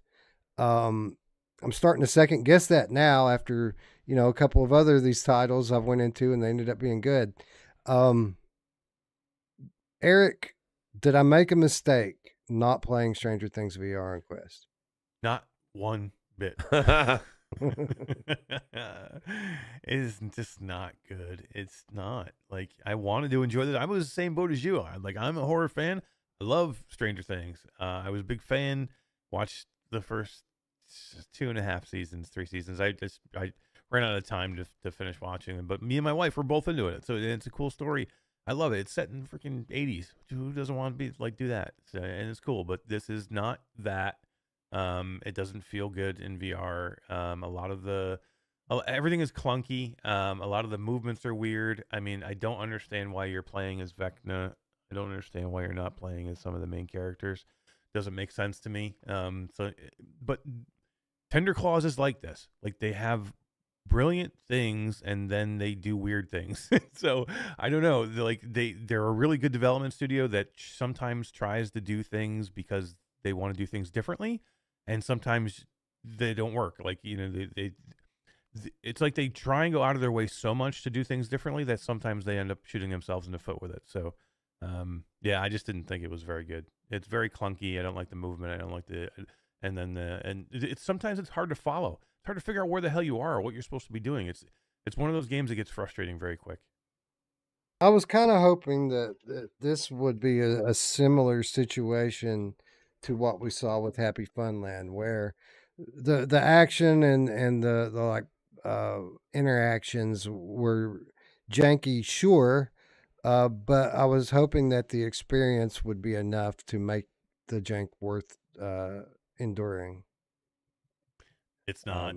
Where the story is great in HappyFunland, there is not a great backstory here that you care about. Like, you just don't. I mean, it's Vecna. So yeah, you know, it's so weird. You know what Vecna needs in this, and 11 cigarettes. I think if they all had cigarettes, he had cigarettes everywhere, it would have solved the problem. I think that the problem is the series has kind of gone downhill, and they brought that into VR. If you brought season 1 and season 2, and maybe you let me be one of the kids, 11, or just give me some kind of cool story, I think it could have been cool. I think they went from a very bizarre thing, and I just don't think it resonates with even the people that like the show. Like, every one of us stopped about second to third season. All three of us, you know, not even talking about it. That's where I stopped too. It's because the show started to suck, and everybody else that still watch it are the people that just watch TV, because that's all they watch, a bunch of TV, and this is one of the shows they watch. It just isn't that good anymore. Well, I quit watching when I found out 11 was like 25. Oh yeah, that's right. She's not really 11. Fuck that, dude. This is bullshit. Plus, she goes by the name Bobby Brown, and I think we all know that there's only one Bobby Brown. That's true, and that's how I feel, and it's my prerogative. Oh, it is your prerogative for sure. Anyway, I'm not going to waste any more breath on this. I was hoping that it would be at least good fan service. Apparently it's too janky to even be that. Maybe I'll play it one day if I can find it in a bargain bin somewhere, but I'm not going to go out of my way to check it out. Anyway, what is next? Really quickly, I'll go through the next couple. Pirate Queen. Truth be told, you know, we really enjoyed the Pirate Queen. This is where I played it at. I think. Me too. Did we play this on Quest? Yeah, we played did. this on Quest. Yeah, and it was good. It looked really good, and it was enjoyable. If you want our extended thoughts on it, just skip back to the PCVR section. And the same can be said for Paint the Town Red VR. I had a lot more fun than I ever thought that I would in this game. Spoiler alert, this is not going to be Game of the Year. It's not going to be Game of the Month. But I did enjoy my time in it. If you want to hear more about that, again, skip back to the PCVR section. Humanity. So Humanity came to Quest this month. This is a Lemmings style puzzler hybrid game. This game was originally launched flat with a VR mode on PlayStation VR 2. It's now available on all platforms. It's available on Steam. It's available now on Quest as well. I did not play this game on Quest. I got to imagine that it's very similar in terms of visuals and identical on every other way. I think people that like these sorts of games will probably really like it. the problem, Ruuts, is that I don't really love these sorts of games, right? Lemmings games are, they're passable. I didn't hate it. I thought it was all right.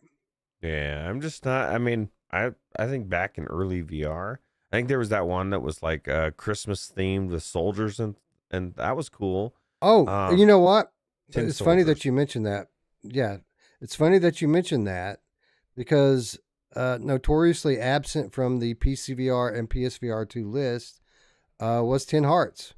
10 Hearts actually launched officially this month in March. It was kind of a shadow. Yeah, it was a shadow drop of a VR mode to the already launched 10 Hearts flat game. So I could have put that on here. I played a demo for it late last year, and it was not in a good state then. So I don't think we're missing much. But I mean, it was a way better game than this. I'll say that. I think this is cool, but that's not my type of game. Unless we get a issue with the game winner for Bulwark Games. Is Kitty Apocalypse, was that done by Bulwark Games? I think so. Did somebody answer that first? Look, on my screen now, it may be different on your screen, and we always have to go by Wes's screen, but I see Chatty as Kitty Apocalypse before Pant and Johnny C if you want to scroll up. All right, I'm scrolling up. Let me look at that. So, Chatty, if this is the case, would you have picked something besides PlayStation VR 2? Because if so, that could work out. Solves it. But it may not be on Wes's screen, too. It is on mine, but maybe it's not on Wes's. So I'm trying to scroll up and see. Dude, what a good game, though. It was right around where Gamertag was talking about. What a gem. It was like $5, right? What a gem.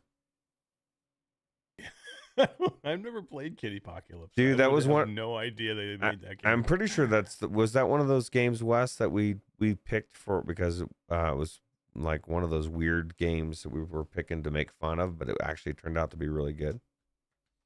We had somebody in our community that used to be a really big fan of that game. Chris, I think was his name. I forget what his last name was, but he was a member of our community. It was back when we used to let people talk about politics to some extent on our Discord, and a couple of our former hosts, I think, might have ganged up on him. And for what it was worth, the way I remember it, I kind of agreed with their point of view on whatever it was that they were talking about. But they shouldn't have been as overt with him as they were and direct. And, I squashed it. I put an end to it. But I think he felt like we should have had his back a little bit more publicly, just defending him as a member of our community. And I think I remember thinking that what he wanted us to do was a bit unreasonable. Although he did have a point with them being kind of aggressive with him. And so, and again, I might be remembering this wrong. This was from years and years ago. So like he got all butthurt about it and left, and it sucks because he was a active member of the community before. But that's the one thing I really remember about him is that he really liked Kitty Apocalypse. So there we go. Well, let that be a lesson to everybody. Politics suck on both sides. It just sucks. I just want everybody to get along. No, you're right, Eric.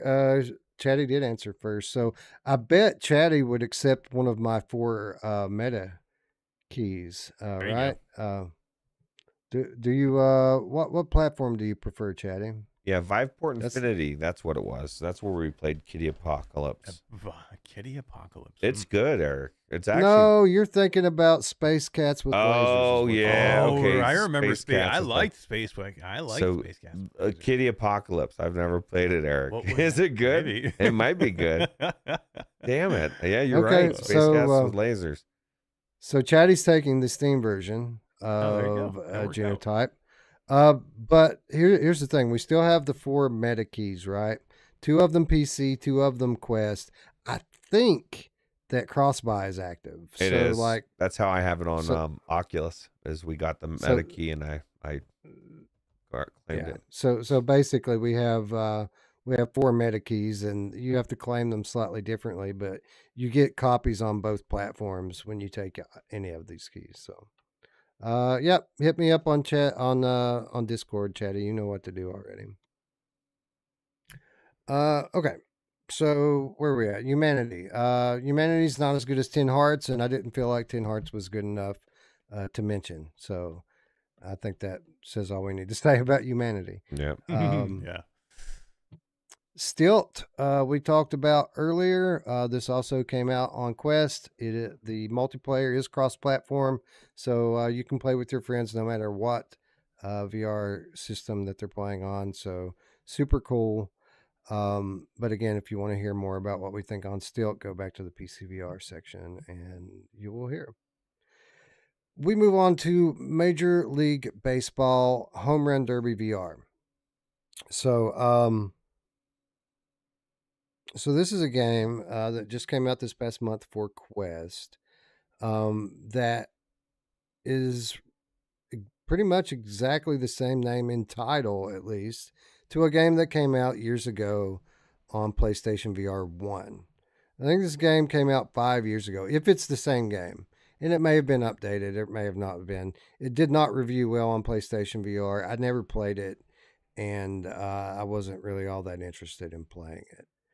But I did get in and play it on Quest today, and it is what I thought it would be. It's a home run derby game, an officially licensed home run derby game for Quest. For what it's worth, it felt good to swing and make contact with the ball and knock it out of the park. It was the parks looked really good. You know, they looked way better than the stadiums did in NFL Pro era. But with that said, I think NFL Pro era had a little bit more going on with it as a game than this has as a game.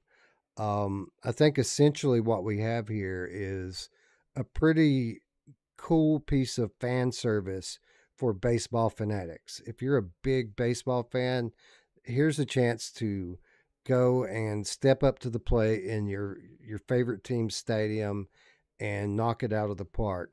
There's tons of little things that you can do in terms of progression to chase leaderboards or unlock skins and other kinds of collectibles in the game. But at the end of the day, the gameplay is what it is. You're stepping up to the plate, you're swinging, you're knocking it out of the park, and you're trying to get a high score. So it's incredibly simplistic. I think this should be half of what it costs. What is the cost? I think it's $30. Oh God. I think it should be $15 or something like that. But of course, it has that Major League Baseball license on it, so it's going to cost more than that. Does it have the players or just the stadiums? No, you're you. Okay, so so they're not even using the Major League Baseball players or anything like that. So, no. Yeah, you're just getting. So the only thing that's versus a little high. I think maybe 20 would be even more reasonable. But it's Are we buffering? Yeah, something happens. You turned into a robot for me for like probably a solid 30 seconds. Oh, I think we're back. Yeah, we're back now. Yeah. So I don't know. So I don't know if nobody said anything about buffering. But I guess if I was turning into a robot. Yeah. Okay. Yeah, the stream got weird for a minute, but we're back. Yeah, I think now. we're back. We're back. So I was just basically saying that, it's kind of like an arcade game that you would pump quarters into, that you would do with football or basketball or any other, sport. And so if you look at it from an arcade standpoint, I think it actually kind of makes sense, something you go back to every once in a while if you love this type of thing, and you want to do it in an environment. I think it is a little overpriced, but I think 20 would be more fair for what you're getting here, being that is it does have the It is polished. I mean, it is. You did play it, right, Ruuts? No, yes. I did not go into it. No. I didn't play it either, and I'm sure it's good. Like I'll take your word for it. It looks great. The visuals look good. My biggest thing is like the same thing with like the Pro era. Like I mean, these are great, but when are we going to get the game? Like, give me MLB The Show, or give me MLB 2K, or give me the real baseball game. Like, I want the players, I want the teams, I want to be able to play the whole thing. I want to pitch, I want to hit, I want to field. You know what I mean? How come we don't have that yet? Same with the Pro era. Pro era is probably really good, but I want the whole game. I think the reason why that, well, there's a couple of reasons why that we don't have these officially licensed games yet, pro sports games in VR. First of all, the biggest reason is probably the players' unions, because they're entitled through their collective bargaining agreements to get X amount of any profits that's made, and there's just not that much profit available in VR right now when you're talking about the platform holder taking 30% and then the studio taking so much, and there's just not that much money in it to make it worth the negotiation of a contract for these major league or professional sports leagues. The second thing is there isn't a blueprint out there yet for how to do these sports in VR.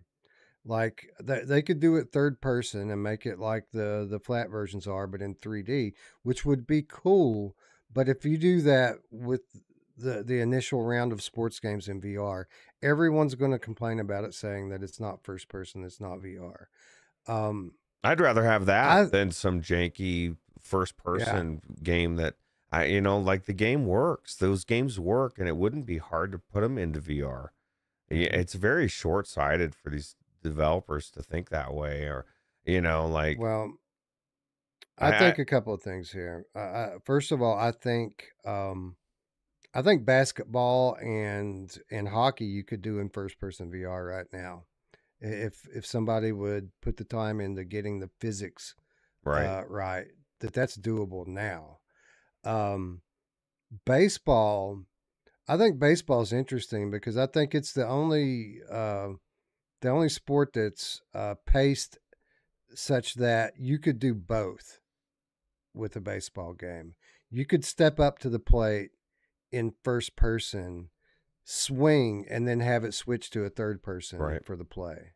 Yeah, and I think that's how you would do that. Like, and then if you're an outfielder, you could do outfield in first person. If you want to be a pitch or a pitcher, you could pitch, and then after the batter swings, then it goes to third person, and you can play switch between the positions or whatever, or have it even auto choose the best position for you at that point.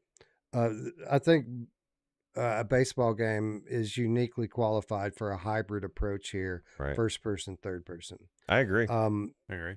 Yeah, football's difficult. It's difficult to do because there's so many different positions in football. It's hard to like have everybody be first person in it.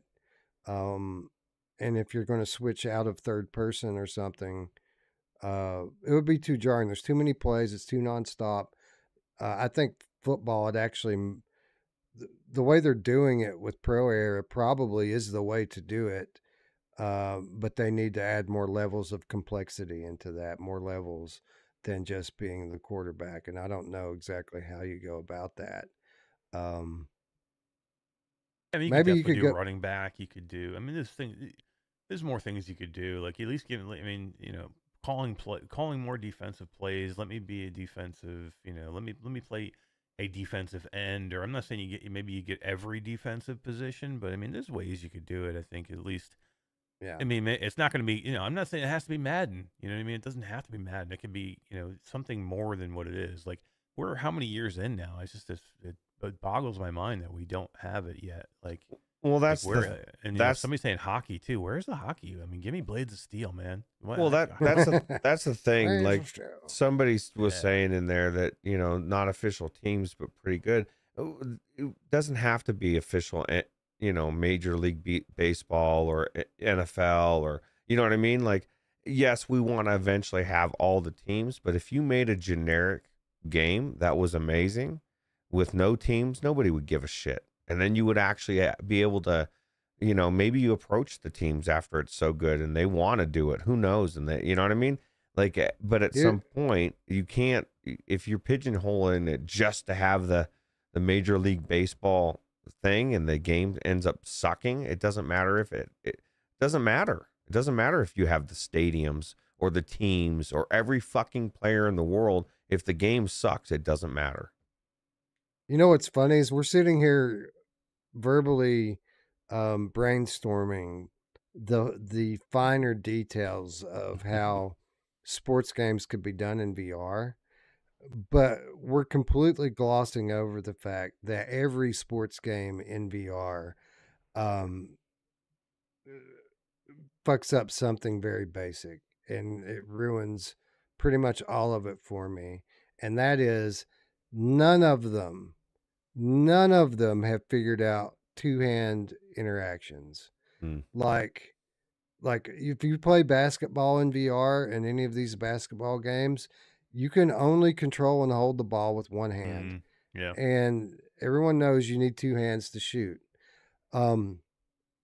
This baseball game, the same thing. You're sitting here batting, but you only bat with one hand. I have to pretend that I'm holding with the other hand, or I have to go get my Mr. Tass grip extension when they very easily could have you grab the bat with both hands in game with both controllers, grabbing the virtual bat. Two-handed interactions is absolutely doable. We see shooter games do it all the time with rifles. You could do it.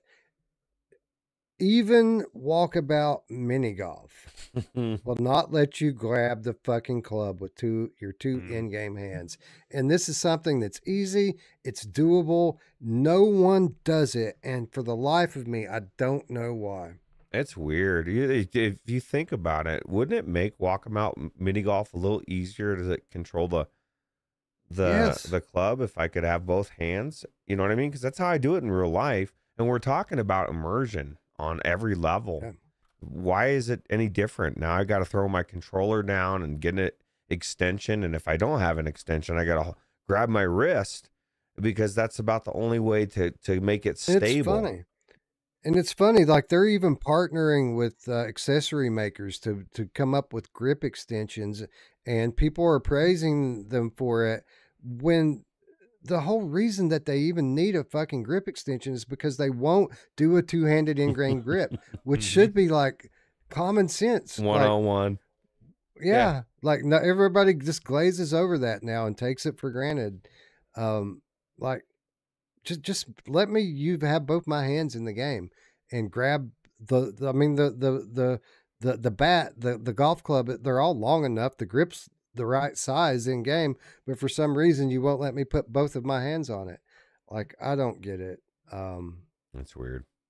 It pisses me off. Like every time I go in, it still pisses me off every time I go in the Walkabout. It pisses me off because like now I have to go get my my real life extension grip because I can't hold my left controller while I'm playing. It's so stupid. Anyway, it doesn't piss Tass off, and the people that make the extensions are like, yeah, dude, keep it this way. They're like, fuck you, Wes, shut up. Yeah.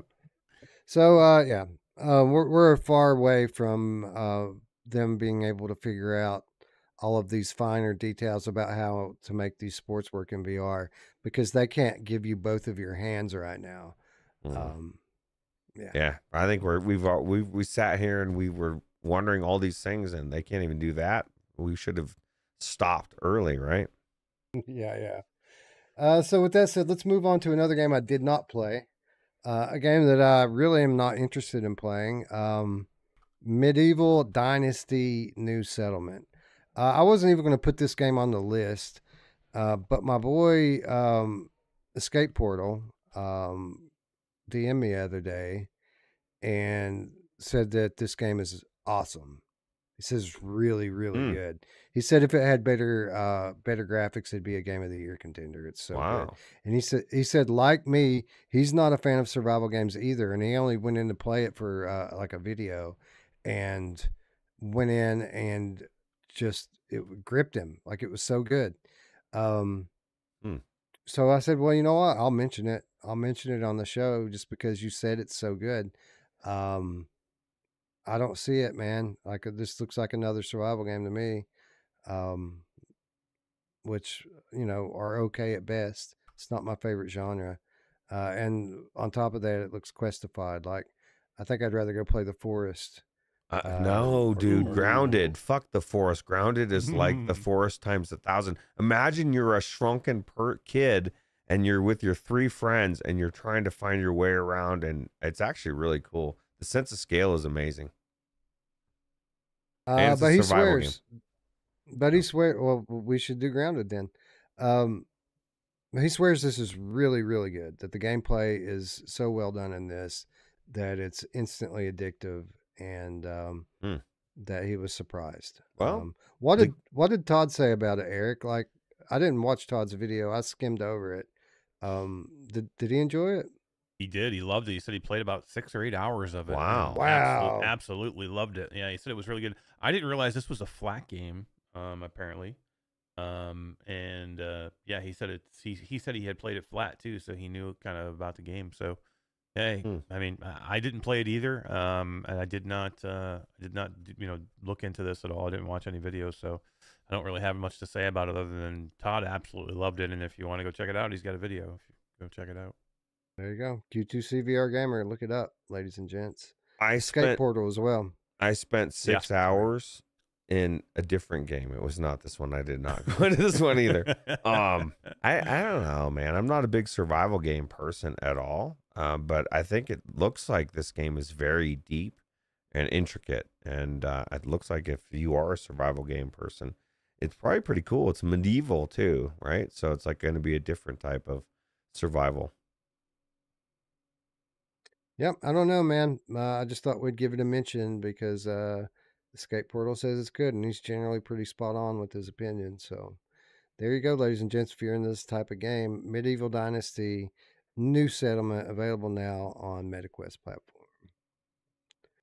And you know, we talked quite a bit about city builders earlier when we were talking about little cities bigger, and we were kind of comparing it a little bit to Cities VR, because that's the other major city builder in VR.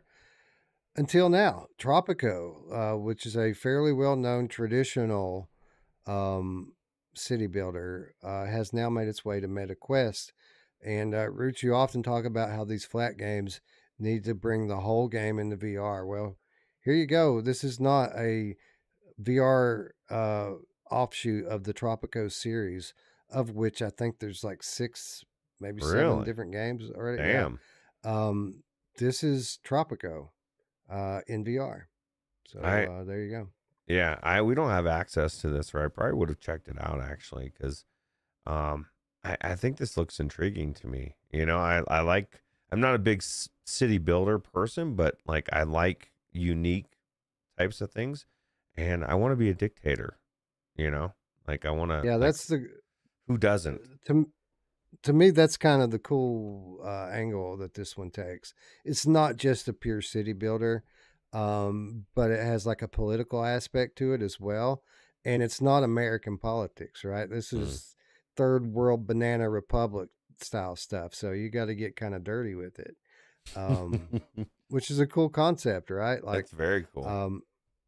I didn't play it. I never have played Tropico, but I'm a bit intrigued by it. Eric, have you ever played any of these games? I have not. I know there's a lot of people out there that love these Tropico games. I mean, I think it goes up to like number 6 or 7, right? Tropico 6, Tropico 7, something like that. Wow. So I know there's a ton of them. People love it, but yeah, never tried it at all, flat or VR. How cool is it that, like Wes said, this is the full game, and this is where it matters. Like, if you really love this game, like you're the biggest fan of this game, Tropico 1. and you find out, oh my God, Tropico's coming to VR. And then it's like this small fucking weird version of it. And I guarantee you're going to go into it and think, oh, this is like, we have this mindset of like, I just want a taste of my favorite IP. People coming outside of it, for the most part, they just want to go in and play the game that they want to play, the actual game. And I think it's a bigger deal that, you know, and the more that we see this, this is big. So I think it's cool. I think it's, you know, it's on the level of City Skylines coming into VR, right? Like it's a legitimate full-fledged flat game in VR. So it's cool. Yeah. Gamertag said I couldn't get on with Tropico VR. Yeah, some of these games, the barrier to entry is just a little too much, right? With that said, though, oftentimes giving up on a game too soon makes you miss out on a great game. I didn't try it. I'm not a city builder type of guy. I do like little cities, but that's a different type of game than most city builders are. Somebody says Inferno now says the VR Tropico is Tropico 4 with all the DLC. So that's actually good. So it's only a couple generations back. I would imagine that if this does well, which I can't imagine it not doing well. There's not many city builders in VR, just a couple. And this is probably the most detailed one that exists on the Quest platform, right? The other one is PC, I think, the City Skylines or whatever, the really extensive ones. Extensive one. Am I correct on that or no? Yeah, the Cities VR is... Or Cities VR, I say City Skylines, it's Cities VR. You know, like this is a really very, very deep game, from what it looks like anyway. So. Yep, absolutely. Gamertag VR said I played for 45 minutes, but in the end I felt my time was better spent playing Returnal in VR. I can't fault you there. Yeah, I'm with you on that one. Anyway, let's move on to some games that we did play. How about Swarm 2, guys? This month brought the sequel to one of our favorite all-time Gamescast games, Swarm 2. Spider-Man with guns at the week. Grappling game, arcade-style action. This time with a roguelike twist. Eric, I don't think you were on with us. We both really liked it, but the jury was out. Hold on.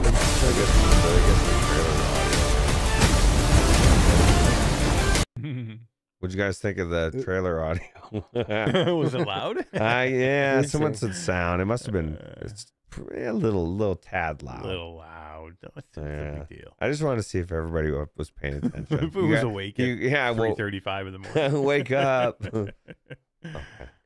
I could have sworn I got them So March brought us the sequel to one of our all-time favorite MetaQuest games, Swarm, which is a grapple shooter, arcade-style action, only this time with a roguelike twist. And when Ruuts and I covered this a few weeks ago, I mean, we both love the game, and we kind of like what the roguelike elements brought to it. A little bit more depth than the original. But we really kind of left it with the jury being out, whether or not we thought that was actually making the game better or just making it different. What were your thoughts on Swarm 2, Eric?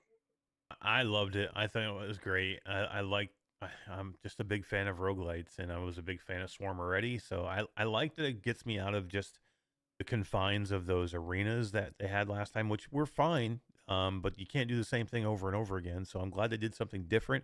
They added a roguelike element to it, which is really cool. I like the progression system. I like the little bit different movement we have here and the different environments that you have to get through. I like some of the bigger bosses that you have in this one. I'm a big fan. I haven't played a whole ton of this yet, but everything I've done so far, I am really, really digging. And this game, it looks awesome. So, yeah, that's kind of the way I'm leaning in on it too. I like having the extra depth, the extra dimensions to it. The boss fights do seem a bit more epic now, although the first two bosses are very similar. I just think, Ruuts, that there's more game here than there was with the original Swarm. And while the original Swarm was a bit more revolutionary at its time than this is now, especially adding a roguelike aspect in 2024, like we haven't seen that 1,000 times in the last year.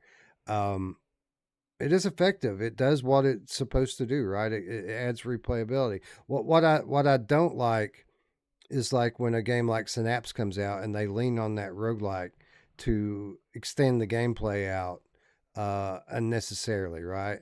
That they make it too much about being the roguelike. Where this they've got a very solid game at its core, and they're adding the roguelike to it to take what was already a great game and just make it better, right?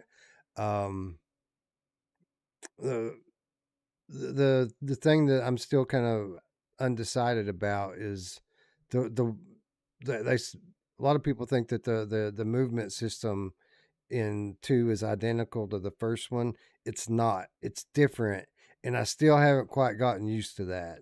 I'm still trying to play Swarm 1 in there, although it's a little different now. Yeah. That's kind of my story as well. And I'm kind of like MASH. I haven't really gotten back in there as much as I probably need to. And that could be something to be said for that as well. I really do like it. I think the progression has added a lot to the game. Like you said, the other game was fine. The way that it was structured was more arcadey. But I got to a point where I just stopped wanting to go on, and maybe because it just got so fucking hard. But you can't convince me that, and maybe I just need more time, but I feel like the movement just was intuitive and felt better in the first one. Like I felt like it really felt good to move around and fling myself around. Now they say that you can still do that, and maybe I need to relearn it, but like, why am I relearning a mechanic that was already so good? I don't understand. You know what I mean? Like, it baffles me. The first one on a dead hang, you could pump your arms and it would like ratchet up the tension into things a lot. And you could really throw yourself high just by pumping your arms. I could literally, just by doing different things, like I could maneuver myself in different ways just by the way that I shifted my arms. It was almost like a musical, like an art. Like I don't know how to describe it. It just felt really good to move around. And to be fair, it could just be me needing to spend more time and figure out how they've structured this new movement thing. But again, why did they change it? Maybe I'm the only one that really liked it. But apparently, you guys liked it too. So that's 3 of us. So I don't know. Yeah. The other thing with Swarm 2, there seems to be a lot more going on in terms of enemies here. Like in the original, you had your set level, you knew what enemies were coming from where, and as you repeated the level, you got better at running it, right? Like you got better at making sure you're killing all of the enemies in this streak, and now these 3 green guys are coming over here, and you're going to kill them. In this game, I don't know if they've randomized where the enemies come from, or if there's just so many different enemies from the very start now that it's hard to kind of pay attention to where the enemies are coming from. But this seems a lot more random and chaotic, where the first one was very structured, like a Galaga style arcade game that you're inside, where the enemies always come in from the same place, and you could get good and develop muscle memory on each level. That's kind of gone now, right? Which on one hand makes the game less predictable and less. It takes a lot more practice to master the game. But on the other hand,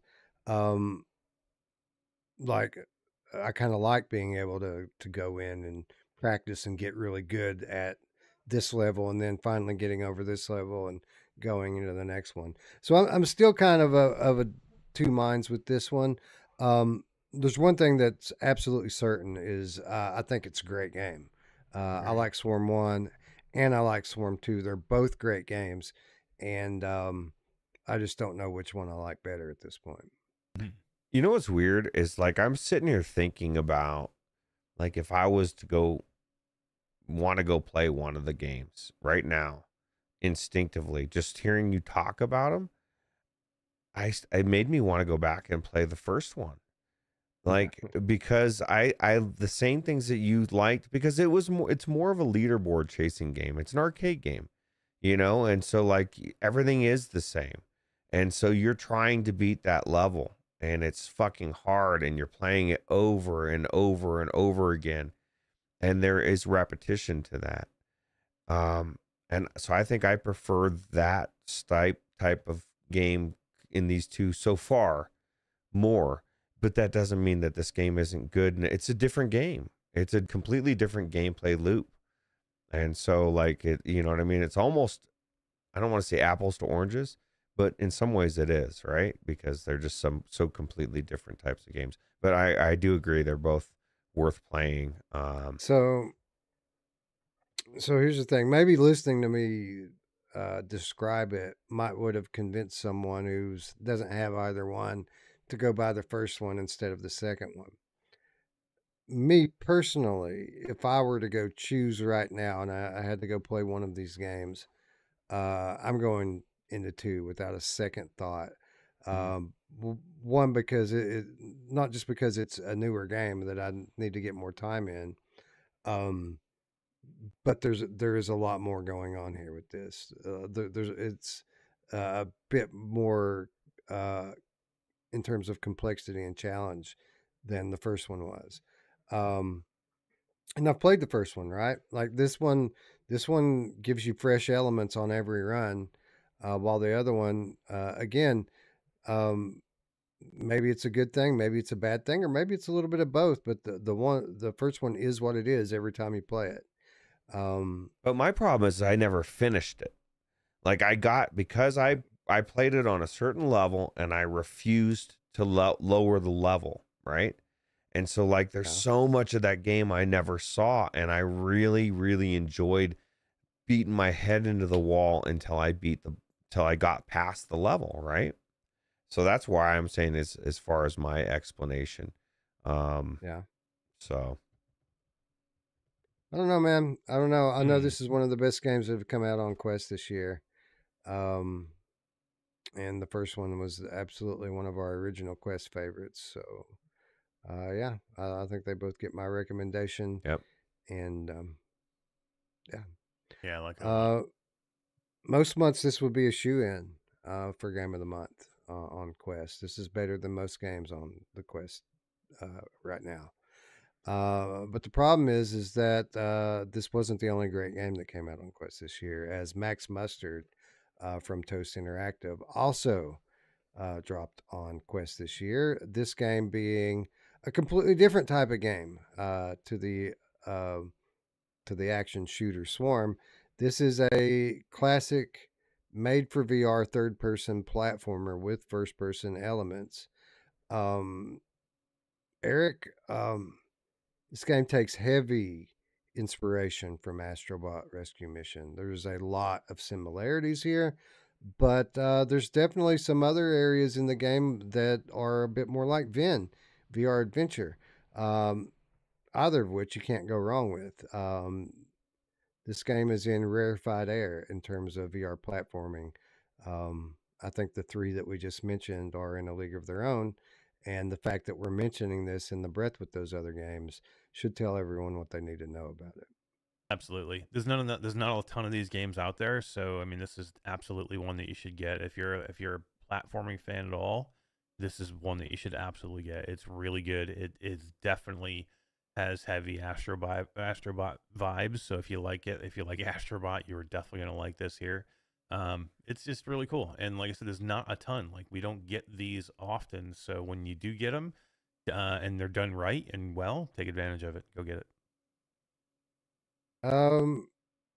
Excellent level design here, Ruuts. I think everything, just about everything about the game is done very well, with the exception of the name of the game and the name of the character, which I think most people agree. Nobody really understands uh, why they decided to go with that one. But the game itself is fun.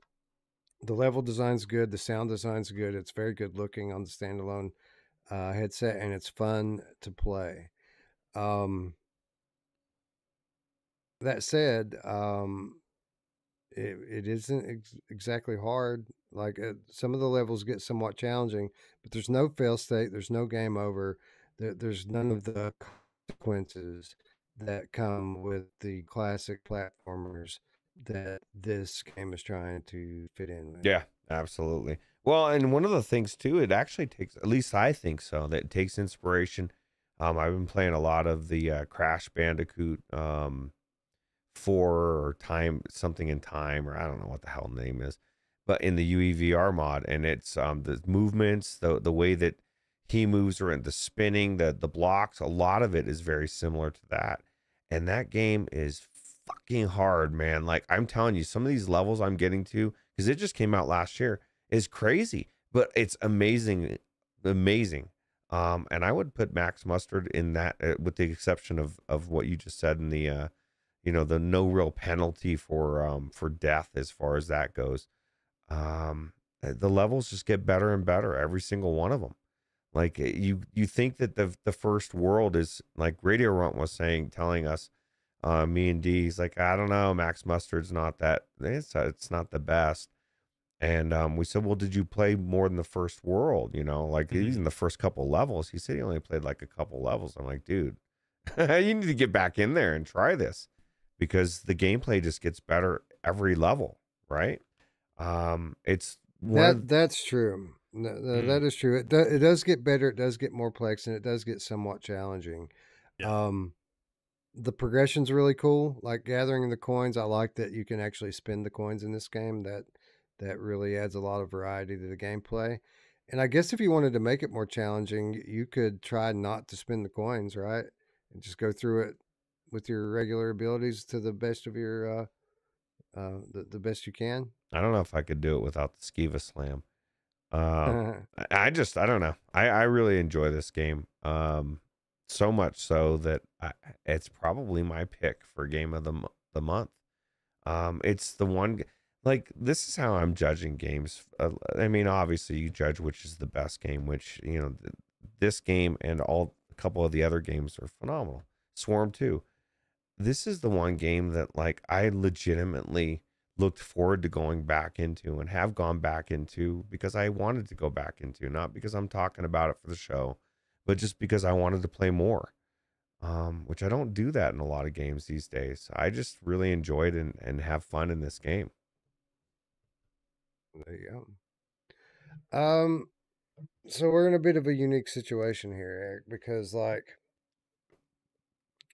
we have this game here, which is great.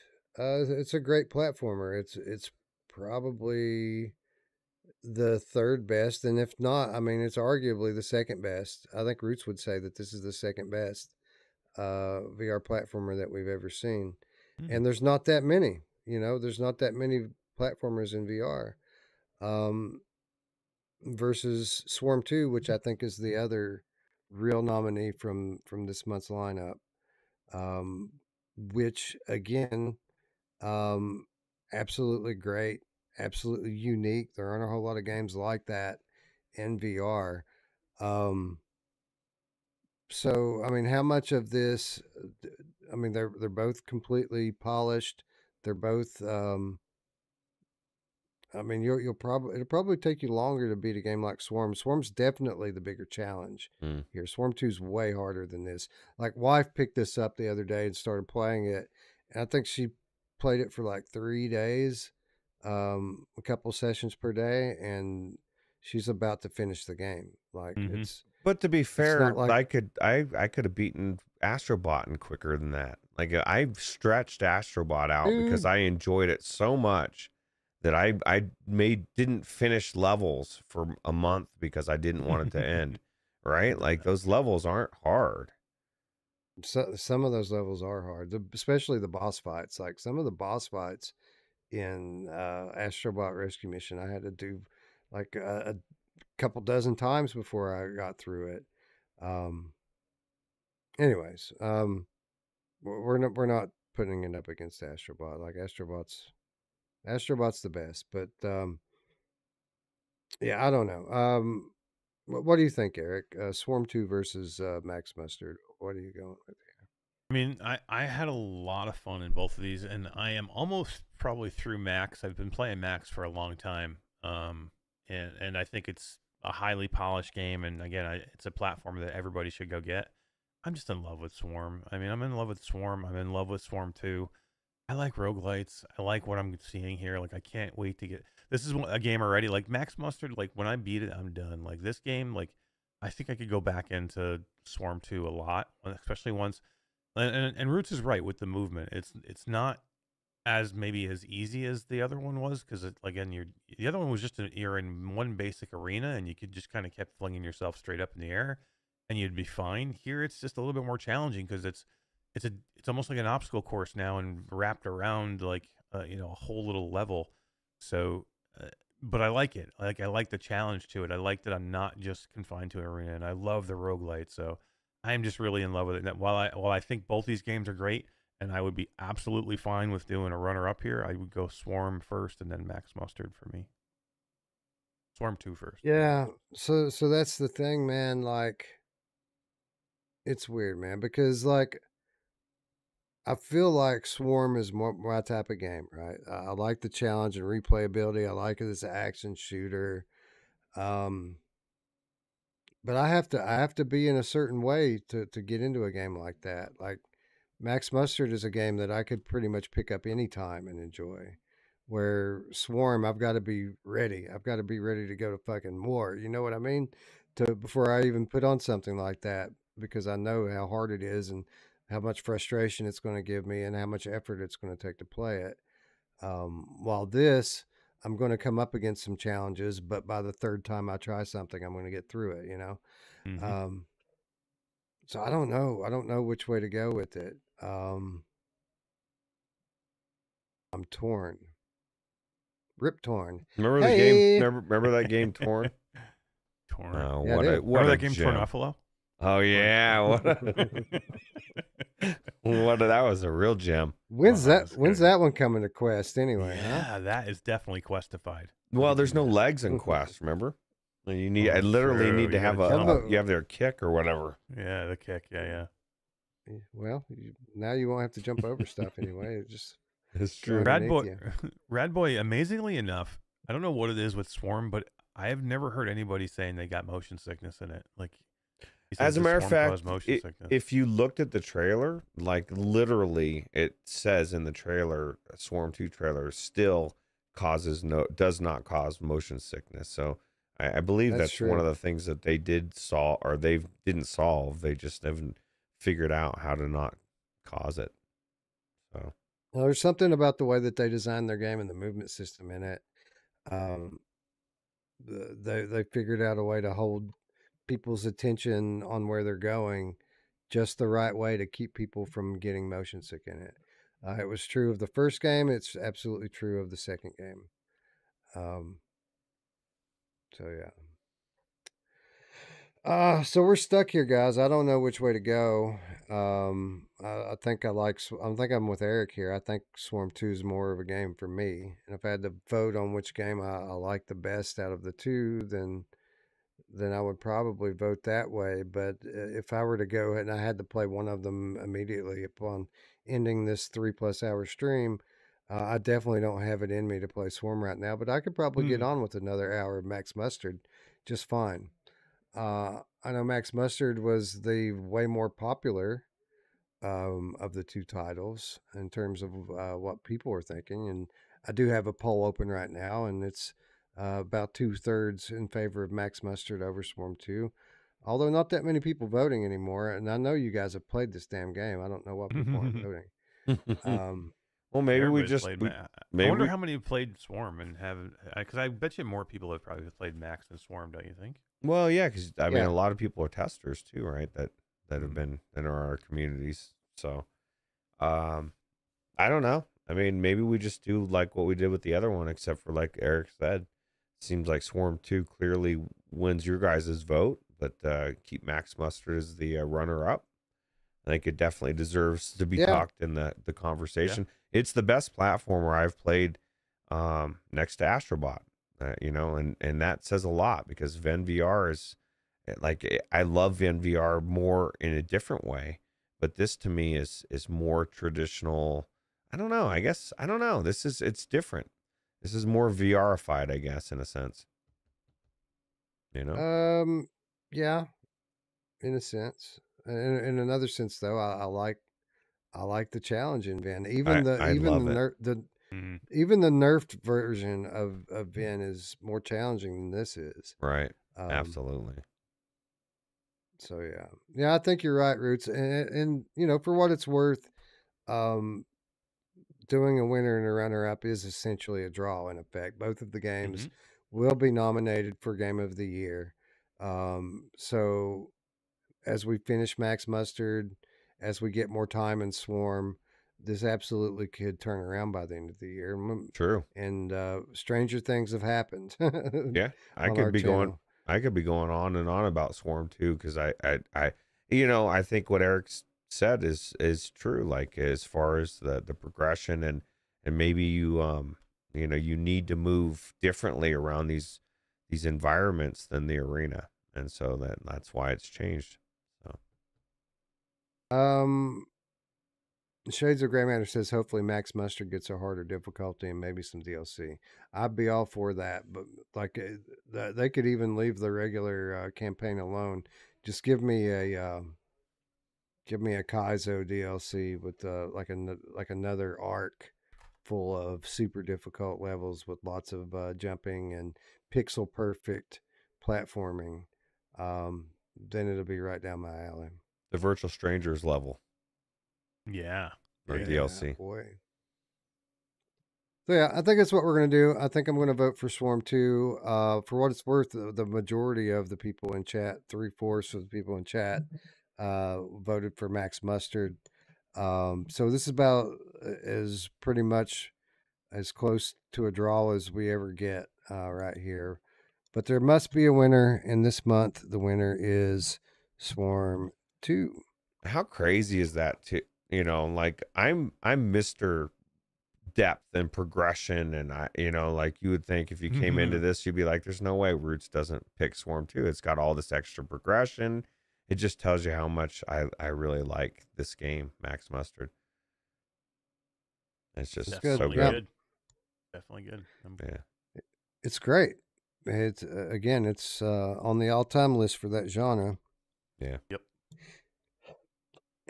And it's a good thing too, because we're not done giving away titles. I have a copy of Max Mustard for the chat, and we're going to give away another one in the comments next week, and we're going to do it just like we did the last giveaway. First person to answer the question on my screen will win a copy of Max Mustard on Quest. And if you're catching this later or you're watching it live and don't win live here, all you have to do is make sure you're subscribed and leave a comment down below that says you'd like to be entered for the Max Mustard drawing. And then when we return in 7 days, we will choose another winner. So I got to come up with a good question here, Eric. What do we ask? Everyone knows what Toast did before. Yeah, I know, right? What's Oprah's husband's name? I'm just kidding. I've got it. Again, the only reason that we do trivia questions is just so that we're not dropping keys in chat for some bot to pick up, right? It's not about making the questions difficult to answer. We almost never ask hard questions. We always ask pretty simple ones. And this one is going to be a pretty simple one too. And it's not going to be named the other game that the developer did. And it's not going to be named the developer. Okay. Everyone knows this stuff. Techno glitches probably already got typed in. if he were here, which I don't even think he's here, but you get the point. Some people can read me. We're not going that direction. This is the direction we're going in this one. First person to answer this question will win a copy of Max Mustard. And the question is this. The developer of Max Mustard is a group called Toast Interactive, who are most well known for their other amazing title, Richie's Plank Experience. In what country is Toast Interactive located? Somebody said Richie's Plank Experience, though, Wes. They thought they were going to get it. Did. Somebody said Winston and Stedman. Oh. Winston. I don't know who Winston is. Yeah, Stedman. That's it.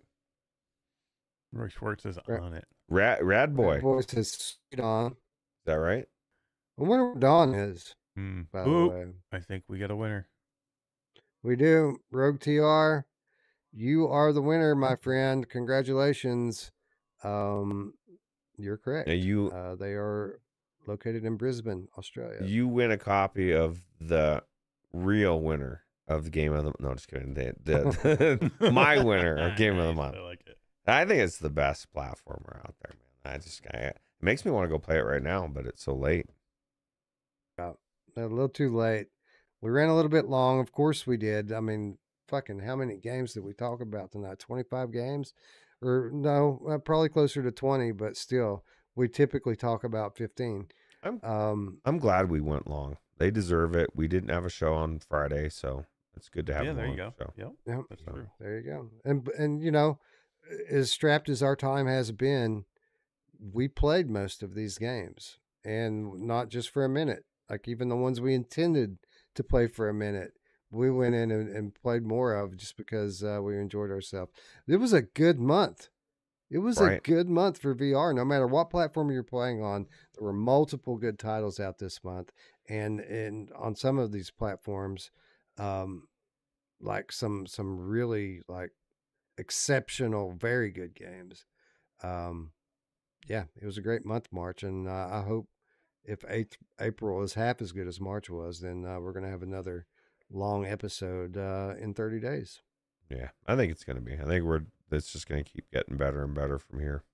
Mm-hmm. You know, agreed. Except for PlayStation VR, there's no games on that platform. That's dead. You throw them away. You want to know what? And this is a perfect thing for me to throw in here at the end. That why I do appreciate PlayStation VR too. And this is 100% truth. I have had so many issues recently trying to use my Quest Pro where I go to grab it and my controllers won't work. So much so that I thought, oh, I'll just fucking turn on my hand tracking. But then when I do this, it doesn't work. And so I have to reset my controllers, reset my headset like 3 times to get this thing to get just to start the thing. I just want to start it. I will say my PlayStation VR 2 has never fucking done that to me ever. Every time I've put it on, guess what? It works every single time. And so I don't know if this is a Quest thing, or Oculus thing, or Meta. I think it is. Fucking fix your shit, Meta. Thank you. Sorry, I had to get that off my chest. It was really, really pissing me off this morning. So can't wait. I can't wait for that PC support to coming to PlayStation VR 2. We're gonna be able to plug it in to the fucking computer and play PCVR on that PlayStation VR 2. Just have it work. Let's start. You know, simple thing like a controller. You think that would be simple, right? Like it just starts, and then I'll hear people will say, "Oh yeah, it just needs to update." No, it's I have it charging. It's updated. It's just fucked. So yeah, sometimes it is. That's the thing about they do a different fucking version of their firmware every month, and it always makes something better, and it always breaks something else. That's kind of how it goes with them. Yeah, absolutely.